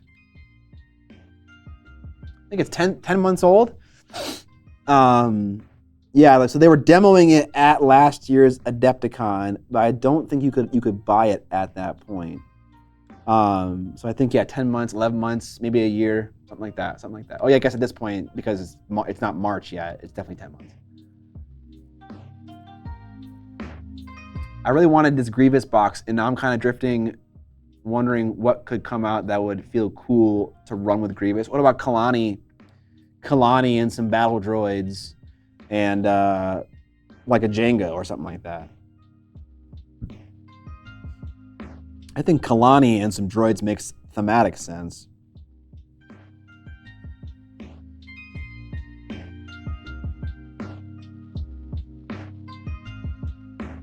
Oh, you can mix and match stuff? Yeah, the way that list building works in Shatterpoint is it's pretty simple. You make I forget the terms, make two squads. And in each squad you have a primary unit, a secondary unit, and a supporting unit. And what each unit is on one side of their cards. And you start by picking a primary unit, and that gives you a certain number of SP, or it's called squad points. Like usually it's 7 or 6 points. And that's the number of points you can spend on the secondary and the supporting unit that then will be part of your firing squad, which is one half of a list. And the other limitation is the things that go into a firing squad need to all be from the same era, whether that's the Clone era, the Galactic Civil War era, or the Rise of Skywalker era, which there are no models for that era yet. So as long as you have the right number of points to spend and they're all the part of the same era, they can go into a firing squad. You need 2 firing squads, and that's a list. How do you achieve that paint consistency? It's just, I'm not thinning my paint at all. And I don't know if I'm doing this because I'm talking to Twitch a lot, but when I paint, and you'll see me do it, I like prime my paintbrush a little bit by dipping the tip of it into the sponge of my water. And you can do the same thing with a hard palette by having like a little dollop of paint right here. So a little dip in the tip, and then I kind of mix that tip into my paint, kind of get the amount that I want. I'm kind of like making a tip with my brush, and then I start painting, Obviously every brand is not going to work the same way as this, but that's a habit that I've developed from painting minis. 2 squads make a strike team. 2 squads make a strike team. Okay, so it's squads and a strike team. Okay. The Grievous droid list is pretty nasty to play against. Yeah, I think droids in general are pretty good. They just seem to do more with less, They get free moves and free attacks and you don't have to spend any force. You just get to do those things for free. SR Silent, thank you for the sub, appreciate it. Yeah, Danimals ran Grievous. Although admittedly, Grievous wasn't doing a whole lot in our game. It was more the clones than the droids. It was, it was a little bit of everything. Django's good, the droids are good, the clones are good. I think you got a good list. And also, I'm just bad at Shatterpoint. Although I'm figuring out more each time I play. I can feel it. I can feel I'm learning, which is great. I do not like Ventress. She is the shot down character. If she pops off, whoever she fights against gets to do nothing. It's an activation. What does Asajj do? I forget. I haven't. I've played against Ventress like one time, so I can't remember what she does. I know she has an active in her combat tree on 3 or 4 net successes. So in general, that's awesome. When you have active abilities in your combat tree, that is good. Double D's minis, what are you learning? I'm learning about Duncan Rhodes Two Thin Coats paint.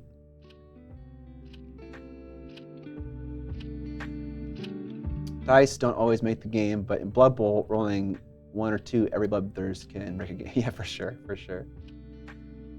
Danimals, I wouldn't say you're bad. It's a mix of getting used to what other people's stuff does and also somewhat luck. Yeah, sure. I mean, Dan, you can't not be bad and lose every game you play, Sometimes you just gotta admit when you're not good at a game.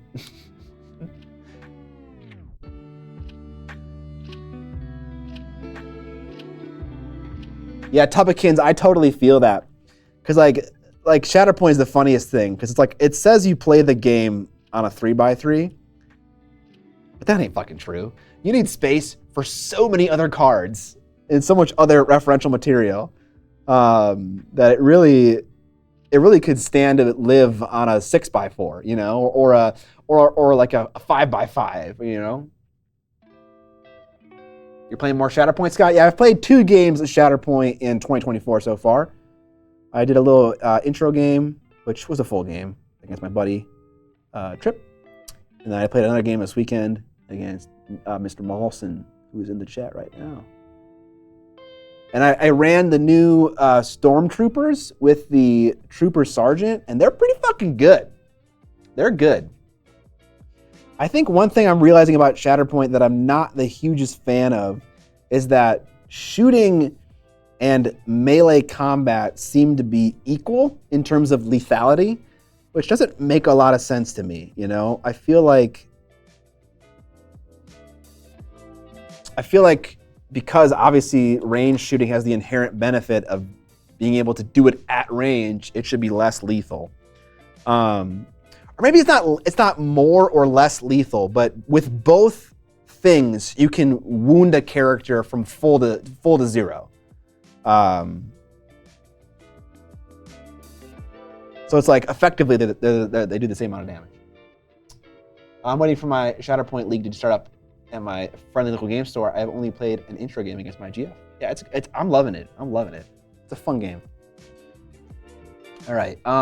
I did just layer dwarven skin on his bald head, and I left some of that darker skin tone as a recess shade around his headband and stuff. But that's not how volumes work, and so I'm going to thin out a little glaze here. And like I said earlier with glazes, I'm going to make the thin mixture right here, and then I'm going to dab it on a paper towel, like you can see I'm doing here, to get rid of the majority of that paint. And then I'm going to brush down toward where I want the majority of that color to deposit, which is along his headband. And I'm gonna let it dry fully before applying another coat. And what I'm identifying here is that I do see color depositing, but it's not enough. And so I need some more actual paint in my glaze, a little bit too thin. Again, get it loaded up, dab it out. We're dry. And do it again.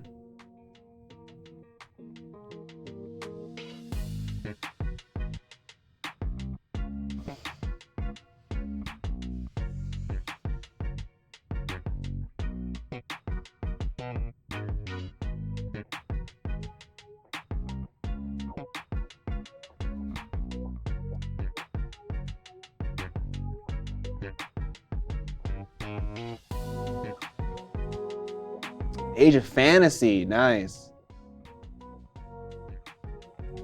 Did you say dwarven skin? Yes, I did. I tried to get your attention earlier when I was using it.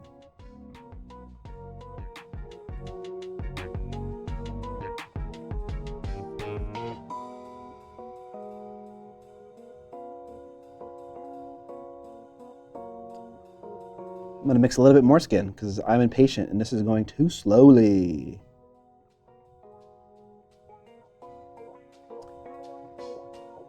What up, Adric Knight? This came off of a camera gig. Sorry for the delay. You gotta apologize, dude.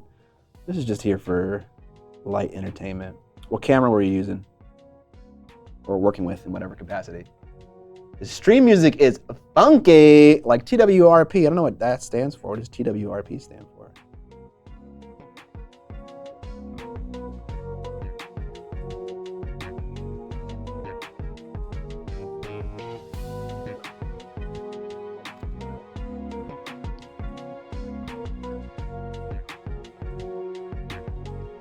Now I'm starting to get a little bit of a shade toward the bottom of where that mask happens. Now it isn't a recess shade. It's just, there's a little bit of shading going on. And I could continue to do this and really focus my efforts like along the bottom here. Just make it more and more intense. Bald heads are a little bit challenging just because like they're such a shallow, such a gradual volume, you know? It really does just slowly curve. It's like a perfect orb. More like an almond in this case, but yeah. Adric with the sub. Thank you, sir, appreciate it. Pronounced as twerp, Tupperware remix party, okay. Yes, still using 2 thin coats at the moment. Do you enjoy TTRPGs or other tabletop board games or just wargaming? I love it all. I don't really play RPGs, but I recently had an experience where I DM'd a one-shot that was just like a goofy thing for a bunch of people who have never role-played before, and it was a travesty. Like I was clearly not good at it. And that it kind of lit a fire under me to be like, you got to get good at being a DM. Because one thing I love doing is just facilitating other people's happiness. Like I love teaching someone a war game and having them have fun and like I don't mind losing. Like it's really fun to show someone a game, have them win and enjoy it. Have someone come over to my house, feed them a good meal, have someone come to my basement, be comfortable, watch a great movie. I love facilitating that joy. And that's what DMing is. You're like facilitating a party's joy, like a fun story, fun interactions. And if I can do that in a cool setting that I enjoy, like I've been eyeing up the Age of Rebellion Star Wars RPG kit because it's like more beginner friendly. But I haven't done it yet, but I'd love to try that out. But in regards to board games, absolutely. Play board games all the time. Play a lot of Imperial Assault, play a lot of Dune Imperium, play a lot of Scythe, play a lot of Dice Throne, play a lot of anything. I love it all. So why have you accepted to be father?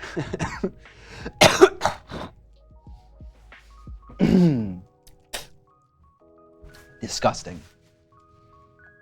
You didn't feed me a meal when we played Guild Ball. I am currently using Mindwork brushes, but my Chimera brushes still work great. I don't know how to highlight big flat areas. You could do something similar to what I'm doing here, but to kind of just like picking a corner to be like the shaded corner. An FX9, man, FX9s, they've been around forever. Motherfucking things are workhorses. Fuck yeah, board games. I want to get a group together to play some Warhammer RPGs. Yeah, dude. Those look cool too. Soulbound, or the fantasy one, or the 40K one. Was it called Wrath for Glory or something like that? Scythe is a very aesthetic game. Love the diesel punk World War II-ish mechs. Yeah, it's cool. It's cool. Age of Rebellion, Age of Empire, and Force of Destiny are all fantastic systems for a newbie DM. That is wonderful to hear. That is exactly what I am. Am I a dice collector? You know, inadvertently I am, but I'm not doing it intentionally.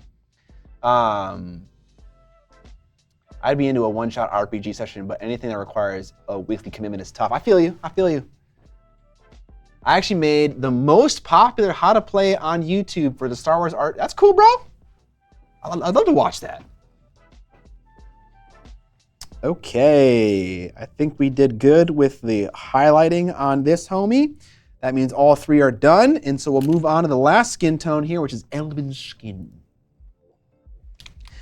Which is kind of perfect timing, because then we can do our oil wash. Humble bragging, yeah. Dark Heresy is pretty cool, but it's a bit crunchy for a casual one-shot. Yeah, I heard that the old 40K RPG was pretty, it was pretty intense, which speaking of, give me a second here, chat. I do really enjoy looking at RPG books, because I think they have just a ton of cool art in them. So speaking of 40K RPGs, base, nice. I bought this book from my LGS a very long time ago. So this is for Warhammer 40K roleplay. I guess the system's called Rogue Trader, but I think it's pretty obvious why I bought this book. It's got a motherfucking witch, a succubus on the front. Dark Eldar. Look at this bae, dude. Look at that crazy ass red hair. Amazing. And like, it just has a ton of cool art in it, you know? A ton of cool Dark Eldar art in it. So yeah, that was easy. But then I kind of figured out that you can't necessarily play as a Dark Eldar character, I don't think. Or maybe you can. You must be able to. I don't know. It was just cool. And so I just buy books all the time and then never play. I have the whole set of Rogue Trader, top shelf stuff. Nice.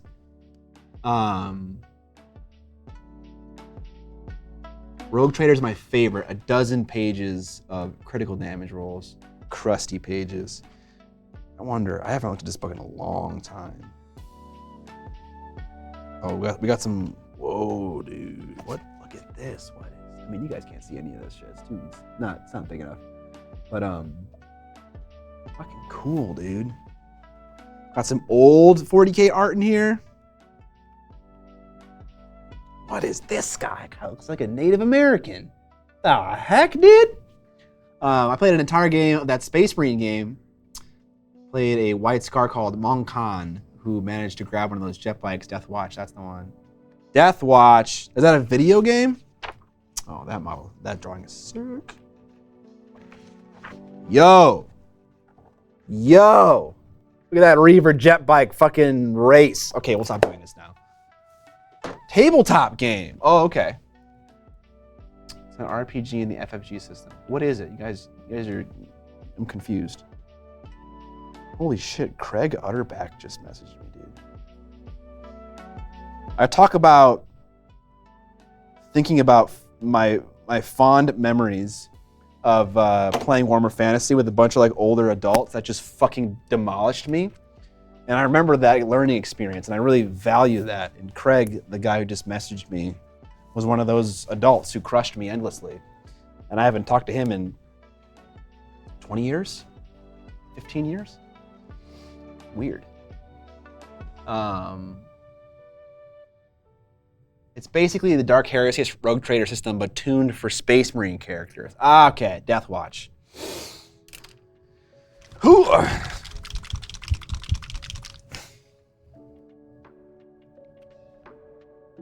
All right.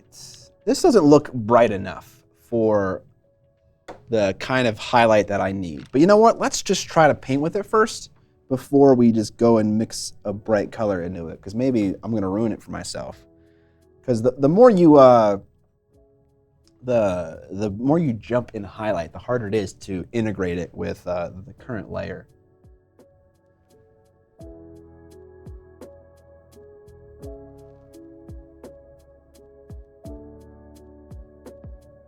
Yeah, I think this is going to be good enough.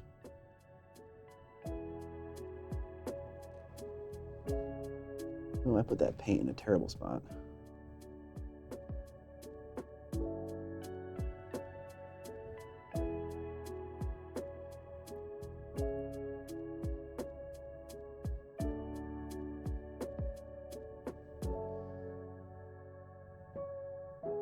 You wish it would ship to South America? You know, I don't want to like throw any shade at anyone, but it's not like a super transcendent paint range. Like you're not, if you have access to like other stuff, you're not missing out on a lot, you know? At least in my very limited experience. It's not a bad paint range, although, you know, it's not like I feel like I am curbing my skill because it's not good enough. It certainly is good enough. I could paint a beautiful model with this paint range, but it's not like I'm missing out on anything. What up, nerd? What up, Jason? How you doing, man?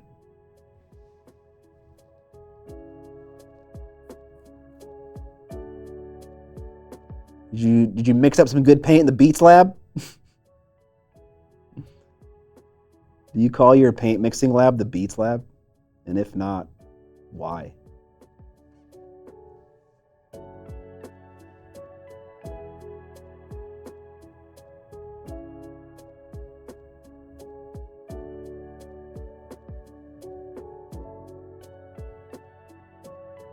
Okay, so you don't really have anything then. Okay, got you. I'm not cool enough to have Beats Lab, and I played with the dog all day Sunday. Nice, nice. I'm sure Cora appreciated that.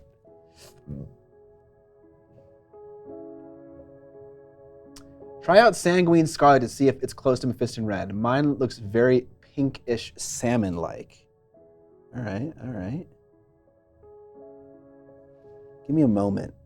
Let me finish highlighting this homie. I gotta go find that paint.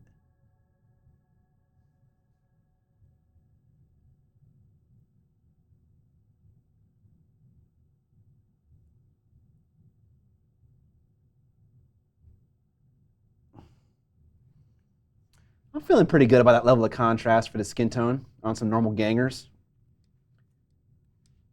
Good evening, Katia stands. He just comes in, makes sure we all know.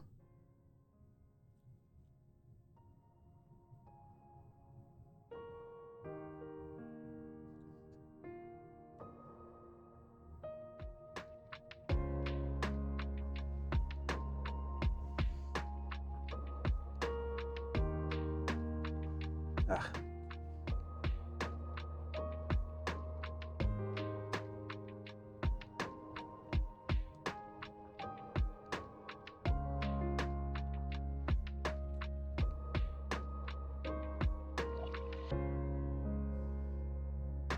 Vulcan lives.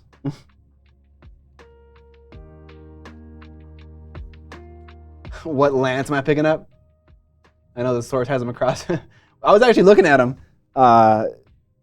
Me and Jason went to the source, and we were walking around the source, and I definitely checked out every single BattleTech box they had to kind of peep the models. Monument Hobbies gifting 20 subs. Thank you, sir. Appreciate that so much. If you got a gifted sub from Jason, let him know your appreciation in the chat. Thank you so much, Jason. Manzac Miniatures, any plans on revisiting your Wood Elves? Oh yes, absolutely. I shall not be outdone. Thank you, Jason. Really appreciate it. Yeah, dude. Like I was saying earlier, I was at the source reading the old world like codex for like the Forces of Order or whatever the box is called. I can't remember what it's called.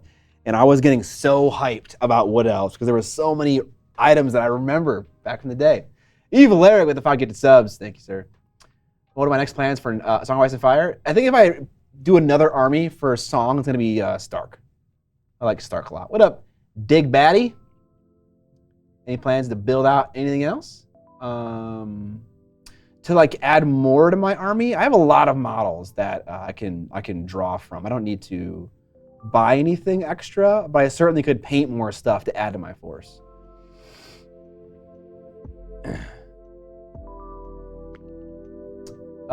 Is it weird I use your videos, Ninjon and Rogue Hobbies help me learn painting 3D large statues? No, certainly not. There's definitely things that apply. I have all the monument paints, spreading the gospel of Pro Crow, having great fun with the new fluo paints. Love to hear that. Am I excited for Warhammer the Old World? Yeah, I am. You know, I can't lie. I am excited. I really want to get my Wood Elf army together and, you know, put them all back on squares. Fuck you, GW. And just have a fucking riot of a time. I can't wait. I'm actually gonna put them back on 25s or whatever the old size used to be. So they're all in the same size base. So if I wanted to, I could play 8th edition fantasy and I can play Old World with just like the movement trays that have the spacers in them. Thank you for the 5 gifted subs though. Evil Eric, I appreciate it. No competition. You guys are all great. All great.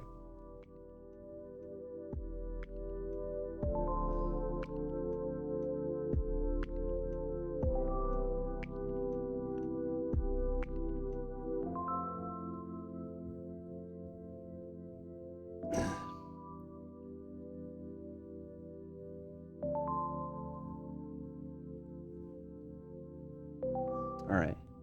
There isn't enough, well, maybe there is. I was gonna say there's not enough shading between his open mouth and his chin. Like on this guy, on one of these guys, I kept the original brown color and it's just more obvious. Maybe it's not that big of a deal, actually, now that I'm thinking about it. Katie and Shock Trooper says, I need some advice, or maybe you have some videos somewhere. I'm trying to build a base for my Titan. I've built some styrofoam hill with a foxhole and a trench in it. And I can put some DKOK dudes in the diorama, but I need some guidance on how to shape the hill to something realistic. I think the biggest challenge with that is to craft something such that your Warlord Titan can still stand the way you want him to stand. Like if you're gonna put a hill under his foot, like you need to accommodate for that in the joinery of his leg. Like he needs to have a bent leg so that you can accommodate for the terrain that's rising up. And so first things first, and this may be obvious, but I don't know if it's obvious or not, put the Titan down on the base with a Sharpie or something, mark out where he's gonna be in terms of like the layout. And then from there, you can build up terrain around his feet, like maybe in between his legs, to make it easier on yourself. Now that I'm thinking about it, in my Renegade Knight video, there is some stuff going on there. I build a wall on my diorama, but also Eons of Battle has a video where he's painting a big Titan and he makes a really cool diorama base. So I would check out both those videos for inspiration. But to build up a hill, you know, the thing is that you can't go like too high, too fast. I don't know, at least in my book you can't.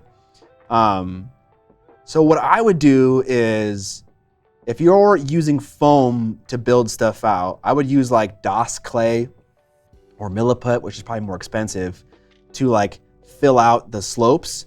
You could use Sculpt-A-Mold, that's another option, to fill out all the sculpts. And then from there, you can just hit it with like dirt and rocks and bits of cork and also plastic sprue bits. Like grab some of your bits from like your old sprues, toss them on there, toss some gun shells on there, maybe like a skull or two. It is 40K after all. Yeah, all that stuff. I don't know if that's helpful at all. As a newbie painter, fuck it. Can the newbie painter ask that question again, please? Sprue bits make for great tank traps. That too, like even just the sprues themselves. How many dudes of Necromunda are left to paint, or is this the last one? Oh, honestly, it never ends. It never ends for KotOR. I could probably paint 20 dudes for KotOR, and I'd probably have enough to accommodate all the people that die and go out of combat, and all the guys that I can summon extra during a game. There's a lot. There's a lot.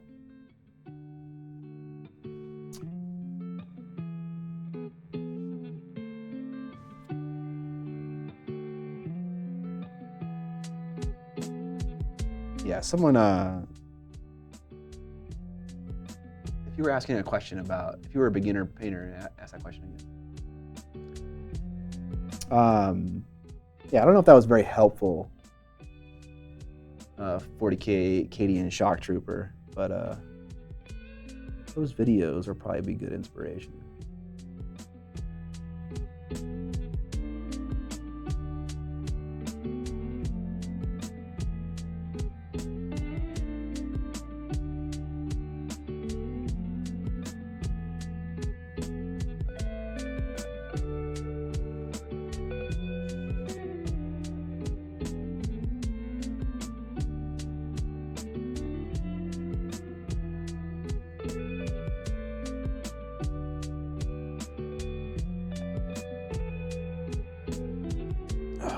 Tonight's a pizza night, you know?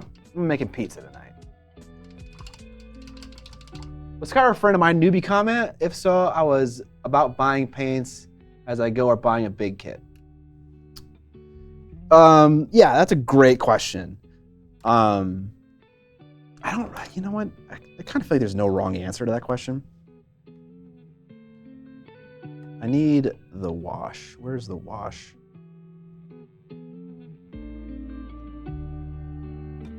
Devlin Mud, but Devlin Mud could work. I feel like it wouldn't be unreasonable to buy a starter set of paint, you know, a set that puts the paints together, is a little bit cheaper, and gets you like 12 to 15 paints. Like that will get you like a wash, a skin tone color, a couple metallics, you know, a red, a yellow, a blue, a green, a purple, a tan, a brown, you know, just a lot of colors that you just get a lot of mileage out of. And then building from there. I would never buy a whole range. I mean, I did, but I don't use so much of the range that I bought. You know, it was a waste. Yeah, 0930 said it much better than me. Get a small starter set and build up from there. Maybe that's the best. I don't think there's a wrong answer though, Barrows. I got that OW book for my trip next week. It's been fun seeing magic items. Exactly, Manzak. Isn't that just so much fun? Isn't it so much fun to have 100 points for a lord and then just kit out a character? That's so cool. It's like a little bit of D&D in your wargaming. It's just cool. It's just so cool. Do not buy the S75 gold NMM set. I felt like giving up. Yeah, that set, that's actually, it's funny you mention that. That's the first set I ever bought from Scale 75. And it was hard. That set of yellow colors is hard to do NMM with, but it's possible. It's always possible, but it's not a forgiving set of paint. Not because the paint is hard to use, although it is a little bit hard to use. It's not forgiving because it's a very pale, sickly gold NMM. And I kind of think that a rich gold is much easier to pull off than a sickly, desaturated gold. Maybe I'm wrong, but that's the way I felt at least. Reaper starter set.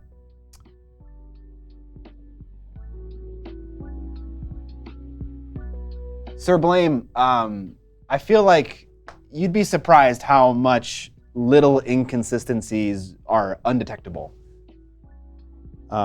That's kind of one of those wisdom things. Again, it's like once you try it out, like once you paint an army using mixtures and you realize that like, hey, you know, it's not that big of a deal, then suddenly it becomes less important. But that's true for me, you know. That may not be true for everyone. You gotta kind of figure it out for yourself.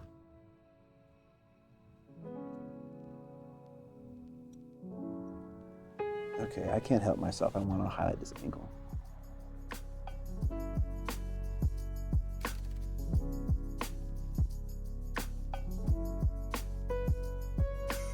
Okay. All right, put it down, Scott. Just need more.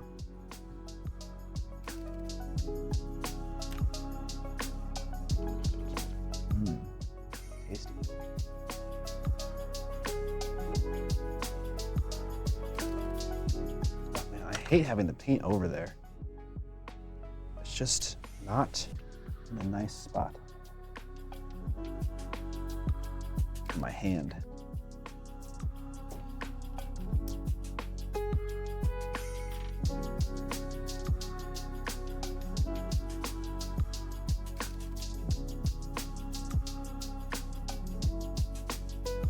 Chad, how am I doing? I already asked this question, but I don't know if I saw any answers. How am I doing as far as not getting in the way of the camera?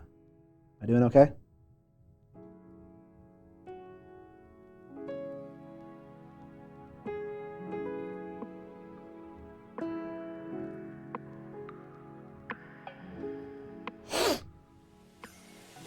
Have you considered doing a paint, so far so good? Oh, wonderful.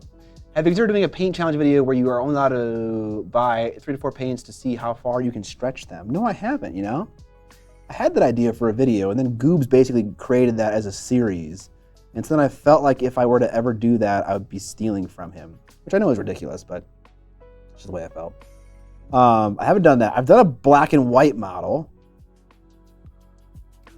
I've done a video where I paint with, you know, one hue, where I paint a model all in greens, but not one where I have 3 to 4 paints and I just work from there. I don't think I have. You know, I painted that, yeah, that doesn't count.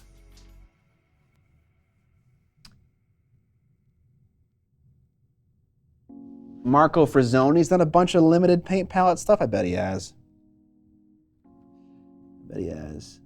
I haven't watched a Marco video in a while. Now I kind of want to. I feel like I haven't seen his videos in my feed in a long time. That's how it goes. It's the fucking world of YouTube.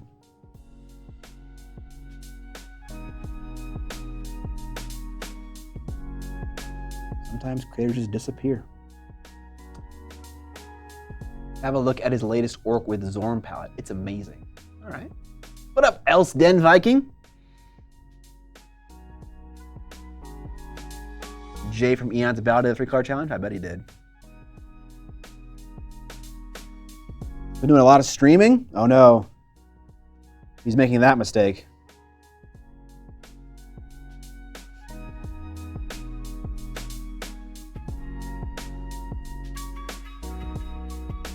I like streaming personally because it keeps me engaged in the hobby, you know?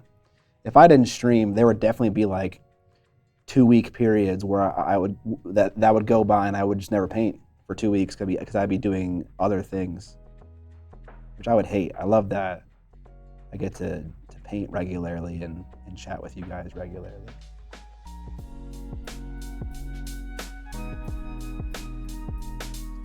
But it does take time sometimes. It does take time away from YouTube, which YouTube hates.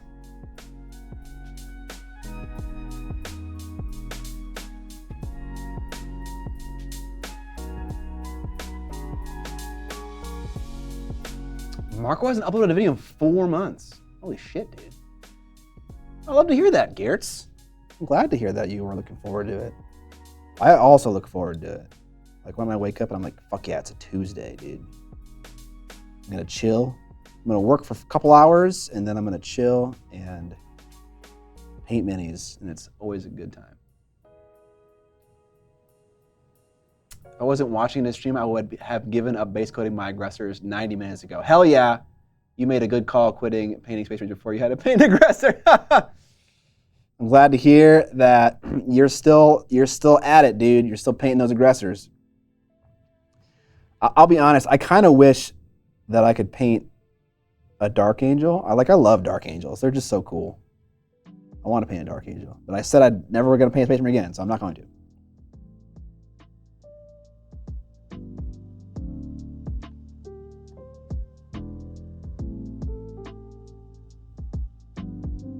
a lot of shit in the world to paint.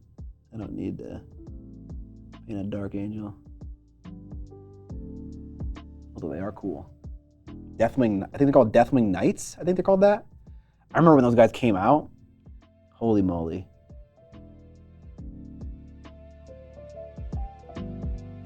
Those models were super cool. Adric says, do you think there's a lot of value in still attending Adepticon even if most of the classes I was looking at are full? I'm definitely more of a painter than a gamer, though I do enjoy Kill Team a lot. Adric Knight, are you coming with friends or are you coming by yourself?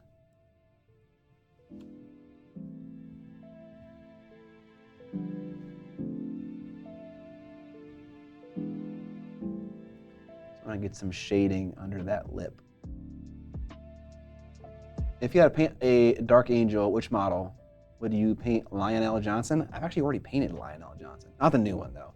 No, I would paint like a dude in like Terminator armor with like a sick hood. Or I'd paint Belial. Wasn't there a new Belial model with his little sword gremlin? Oh, you know what? Actually, there's some fucking sick Black Templar models too. Black Templar and Dark Angels, it strikes a very similar chord for me. Both those models are great. Solo, though I have friends running around.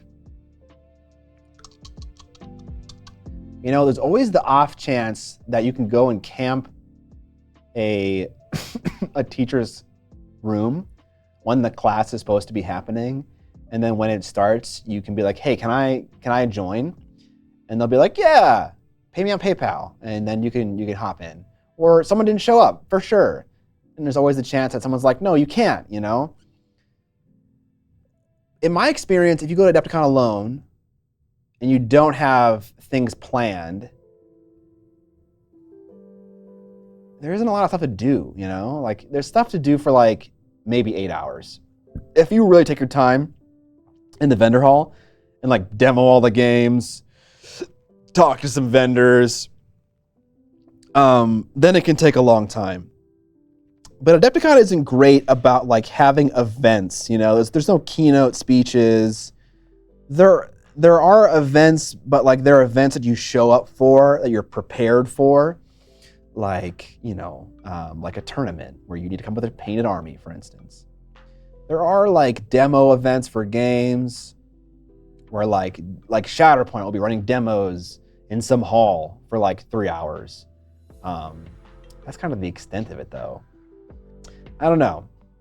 It's hard to say. You can risk it for the biscuit and show up to some classes, hope to get in, but you may not get in and you may kind of just feel a little bored. Useless Wizard says that for me, Adepticon is about classes and spending time with friends. Primarch of the World Eaters. Just wondering if it's normal to be a bit overwhelmed with assembling and painting things like Leviathan. Oh, absolutely. Leviathan is a huge fucking box, bro. Like you open that, you take that lid off and all you see is a sea of sprues. Like, holy shit.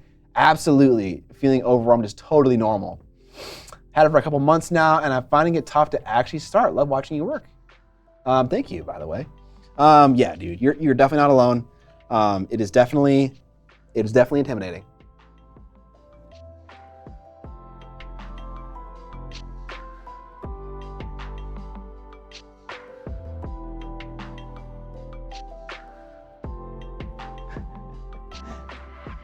All those giant boxes that GW make, whatever, Warcry, Kill Team, whatever it is, you crack that shit open and all it is an assembly guide, a little thin paper rule book, and then just fucking sprues. Like, it's just sprues for days. Yeah, you just gotta take it one step at a time. And then each thing you finish is like a boost. It like encourages you and it shows you that, hey, I can do this, And maybe you don't even paint them. Maybe you just assemble them, that's all you do.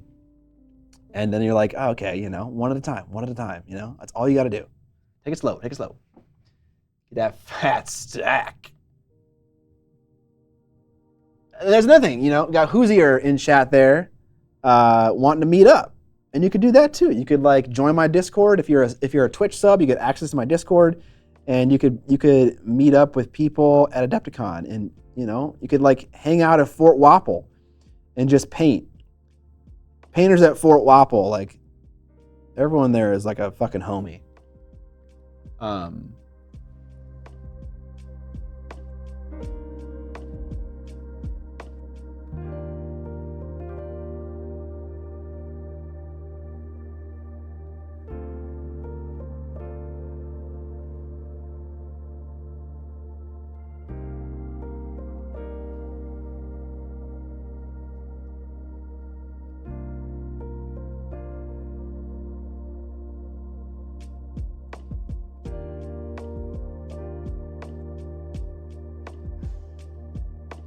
A little butt chin boy.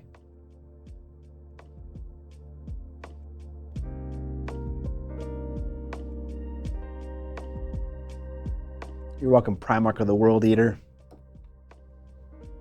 Hope you get after that box.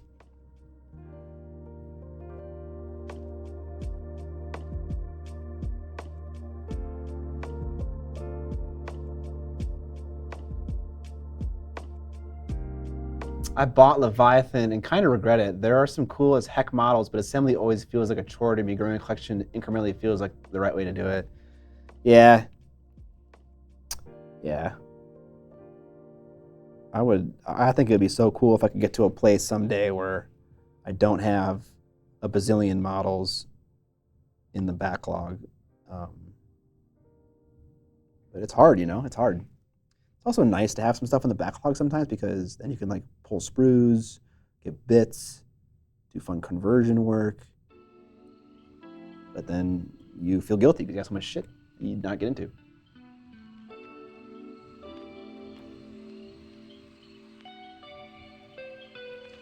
Here's what I'll say about these triads that Duncan has developed here.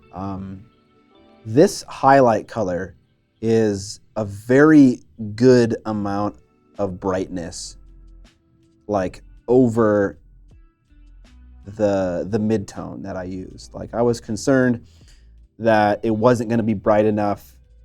And it isn't bright enough for like a final highlight on like a main character if I was like trying to get like really nice contrast. But like what it's nice about is that, again, when you go too bright too fast, your highlights get chalky. And so because it isn't that bright, you don't get that chalkiness. It's a nice little step up. You need more contrast if you want to really send it, but it's the right amount of value increase otherwise. So I dig that. I bought the Blood Angels Combat Patrol and told myself I wouldn't get anything else until I finished painting them. It's been 6 months. I've gotten about 2,000 points of Blood Angels, and I've painted 5 Intercessors and a half of 3 Aggressors. My plan hasn't been going well. Join the group. We all have lofty goals. Aim high. Lies I tell myself.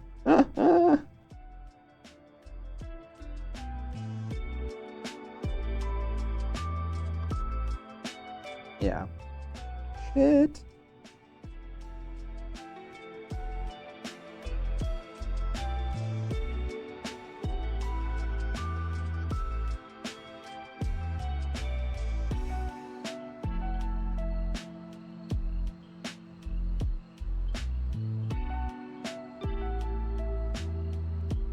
Sounds like almost every mini painter. Yeah, for sure. At least I prime so they all look black. Yeah, that's funny.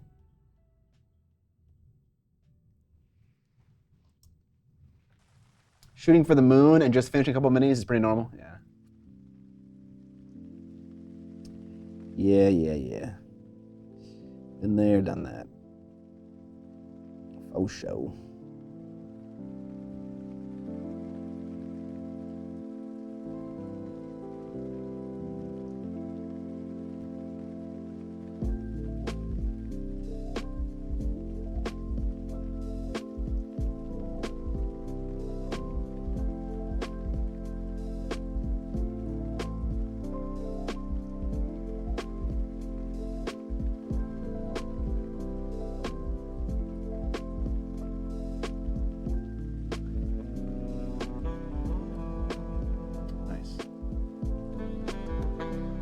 Nice, nice, nice, nice, nice.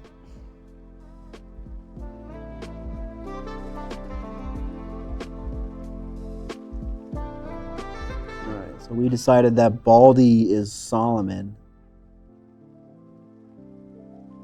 And then we just, so who's Butt-Chin? Is Butt-Chin Ezekiel, Malachi, or Verlin?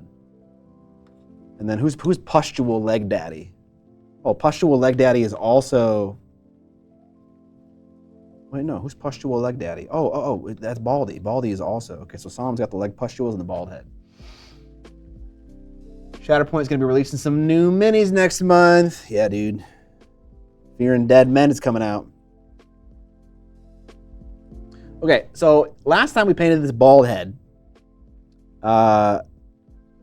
we basically base coated the entire skull, or the head, other than the recesses around this headband thing and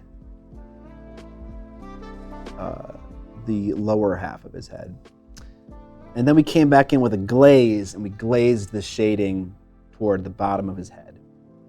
Now we're going to do something a little bit different. I'm going to attempt to, and I've already kind of started to do it, attempt some feathering. So I'm going to paint with a nice opaque color right toward the top.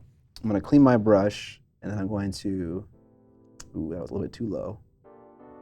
I'm going to feather that divide so I get a blend. You know? Yeah, I know. A little bit layery there. But it's looking okay. Trying out Zenithal highlight. I feel like the paint completely covers up that highlight. Is it meant to show through the paint? Like, should I be thinning paint more, or is it just a reference? Barros, great question. The short answer is that for most people, it's a reference, unless you're painting with thin, transparent paint, which you totally can do if you're speed painting. If you're using, literally acrylic paint that's thin, not contrast paint or express paint or speed paint. But you can also use that. You can also use express paint over a Zenithal undercoat, and it works great. But if you want the full answer and the full exploration of Zenithal undercoat, I made a video about it that goes over all of those questions and more. I would check it out.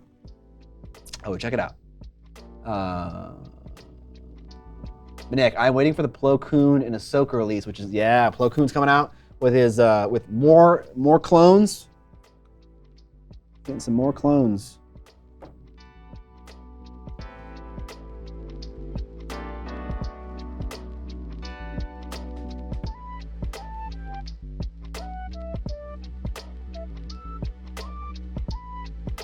Nice. It's looking like a nice bald fade. Commander Wolfie. Wolf. Placebo. Thank you for the kind words, dude. Thank you. I'm gonna push the highlight a little bit more on the front of his face. So like I'm gonna push it down a little bit, just because that's the front of the model, and I want that bright highlight to come down a little bit further on his forehead. Gives the models a little bit more curb appeal from that all important front angle.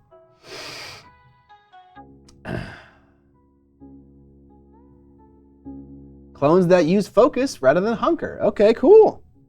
Focus is interesting because focus doesn't hang around like hunker does.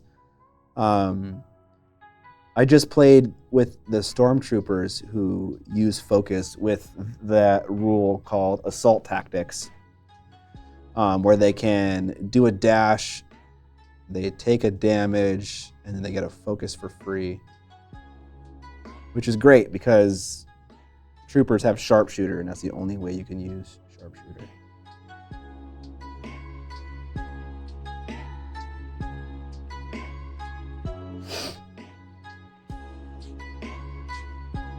I find the white zenithal, or at least the white ink highlight layer before red helps. That's the other thing, is that just in general, because your undercoat is white, it's going to help with the saturation of your first layers of paint. And also, because you're applying that zenithal layer, you're still retaining all the black in the recesses. So if you happen to miss a spot, it's black. It's not going to be white. So even if you ignore the reference material aspect, the speed painting aspect of zenithal undercoating, that is still very helpful. Troopers have sharpshooter. Jetsam J, that is the joke. Even the rule for troopers, you'll get a kick out of this. Here, let me pull it out right here. So both the sergeant and the troopers have the exact same rule, and it's called "Only Imperial troopers are so precise," and they have sharpshooter, which of course is a quote from A New Hope. It's hilarious. The game memes on itself quite a bit, with like the names of boxes and rules and shit.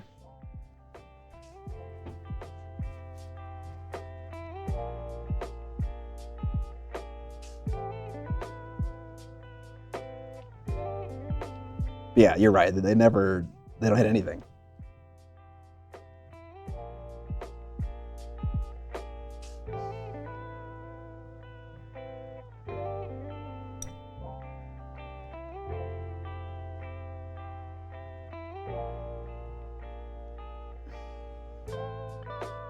Oops, I went a little bit too long with the flesh painting. Okay, because I did that, I'm gonna do one last, you know what? I'm gonna do one last highlight, but only on their faces, around their lips and around Solomon's dome. Just to really bump it up one last time.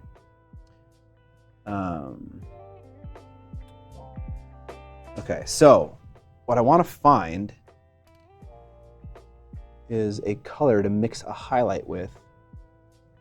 Oh, the problem is there isn't really a good one in this range. Everything isn't bright enough, or it doesn't have enough yellow in it. Like this color could work, you know, ivory tusk, but it's not like, whatever, who cares?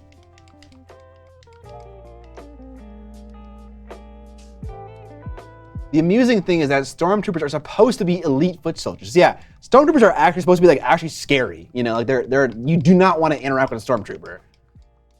To be fair, the first time you see stormtroopers in Star Wars, they blast in and absolutely wreck rebels. That's true. In a boarding party, you're right. They intentionally missed Luke and the gang.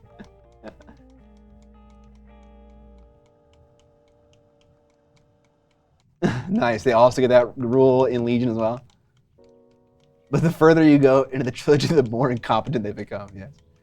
Imagine how much more tense the Star Wars movies would be if any time the stormtroopers showed up, they hit everything they shot at. I mean, it'd be a very short trilogy.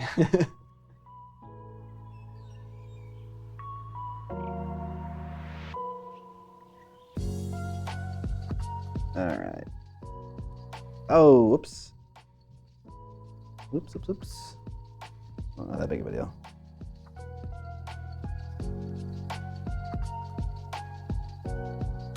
Okay, let's get a little bit of that on the cap so we know for next time what this paint actually looks like.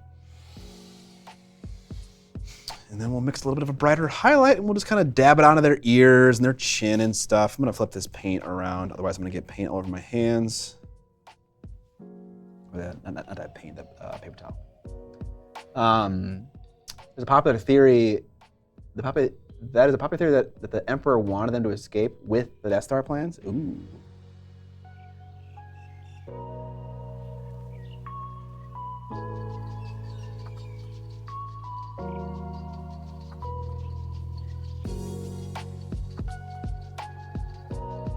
Interesting theory. We're like doing like 1-to-1. This is called Elven Skin, I think. Elven Skin, yeah. To ivory tusk here. Just to get a last little ping of highlight. 2 thin coats treat me pretty well. Definitely a solid paint range. Worthy of your, oh, fuck me. Worthy of your hobby dollars. I just obliterated his butt chin shadow. Oops.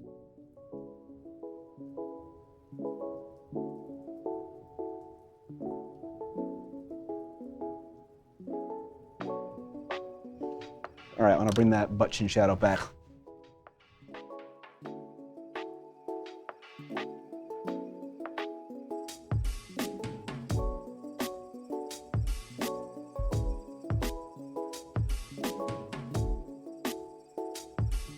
Do I write that mix down? Nah. The thing is, it's such a subtle color that like any slightly brighter skin tone will mimic that color, you know? Because we're painting at such a small scale, and I'm painting in an even smaller area, like a miniature's chin, you know? You're never gonna see like the difference between if I were to use like, say, not ivory tusk, but like white star. Like if I used white star, or if I used, 2-to-1 skin to white, you're never gonna notice a difference. All right, butt chin is back and looking glorious, y'all. All right, admittedly, the reason why I'm hiding the head further is not for the guys that aren't bald, but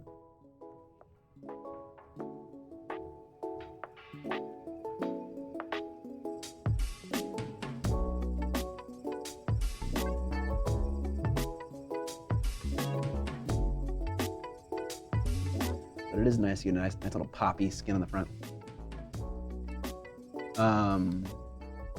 Ben Joe says, I love tooth and coats. They're becoming my go-to paints. Nice.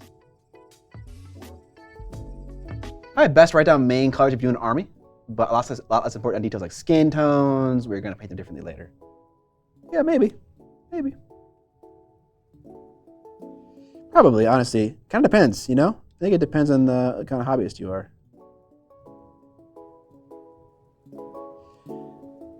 All right, I do want to paint his tongue though.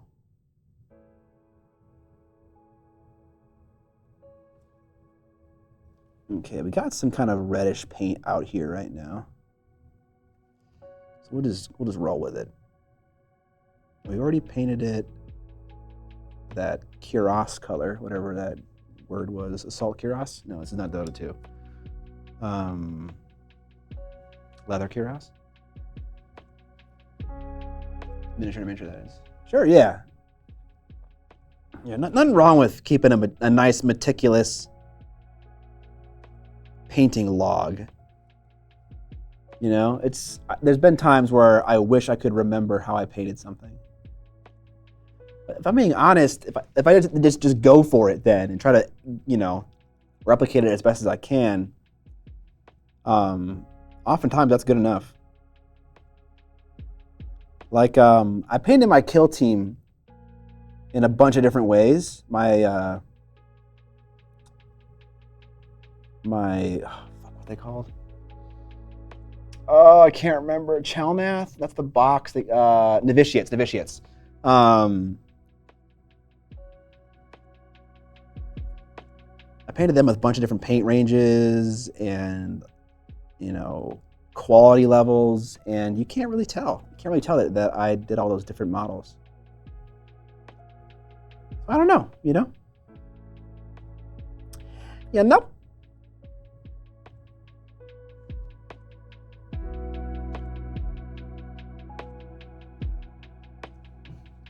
Hey, tongue boy. No issues. Yeah, you're right, Zero. A little bit of skin variance ain't a bad thing. I obliterated my entire skin highlight.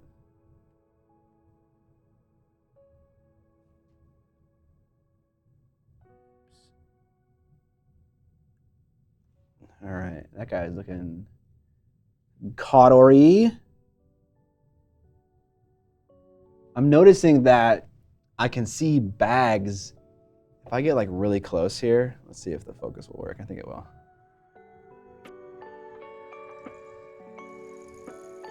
If I get really close, I'm noticing, and maybe you can't see it, but obviously they have eye holes cut into their masks. And there's a little bit of skin showing under the eyes, and also possibly above. I'll need to take another look.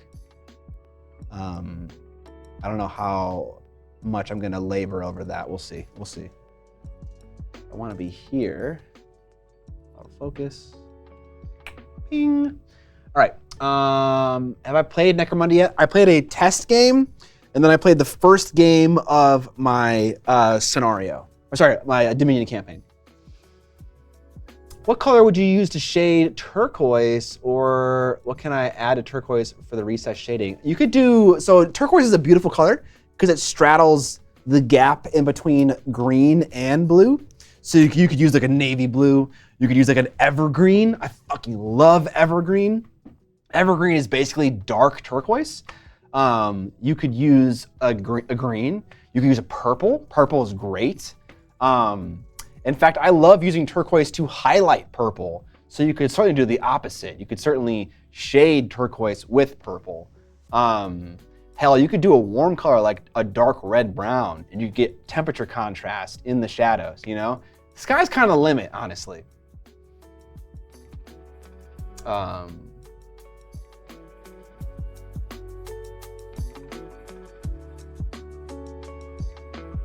Yeah, they have area under their eyes. It's painted like Batman. Okay, there you go. Batman. It's Batman. Yeah, all three of you guys said the same thing. Vincey V has his video on turquoise and basically mimics what Scott said. Wonderful. Same brain cell. Attack Cowboy said the same thing. Nice. Chat is aligned right now.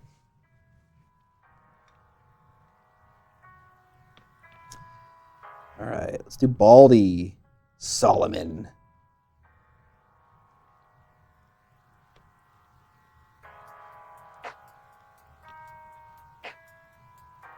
Okay.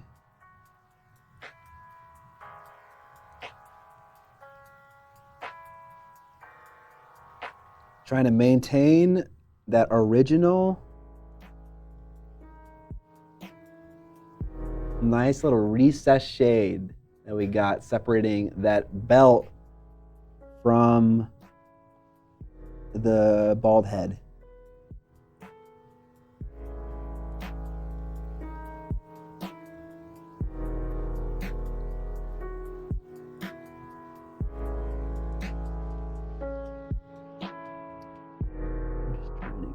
I'm trying to get closer and closer to that belt. Okay, that's a really nice bald head. A lot of contrast. He's gonna stick out in the battlefield wonderfully.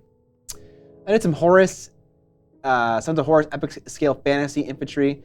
I tried a dark brown base and a deep sea blue base, and I like the results of the brown undercoat. Works more in the shadow areas. Okay. So you preferred the nice temperature contrast.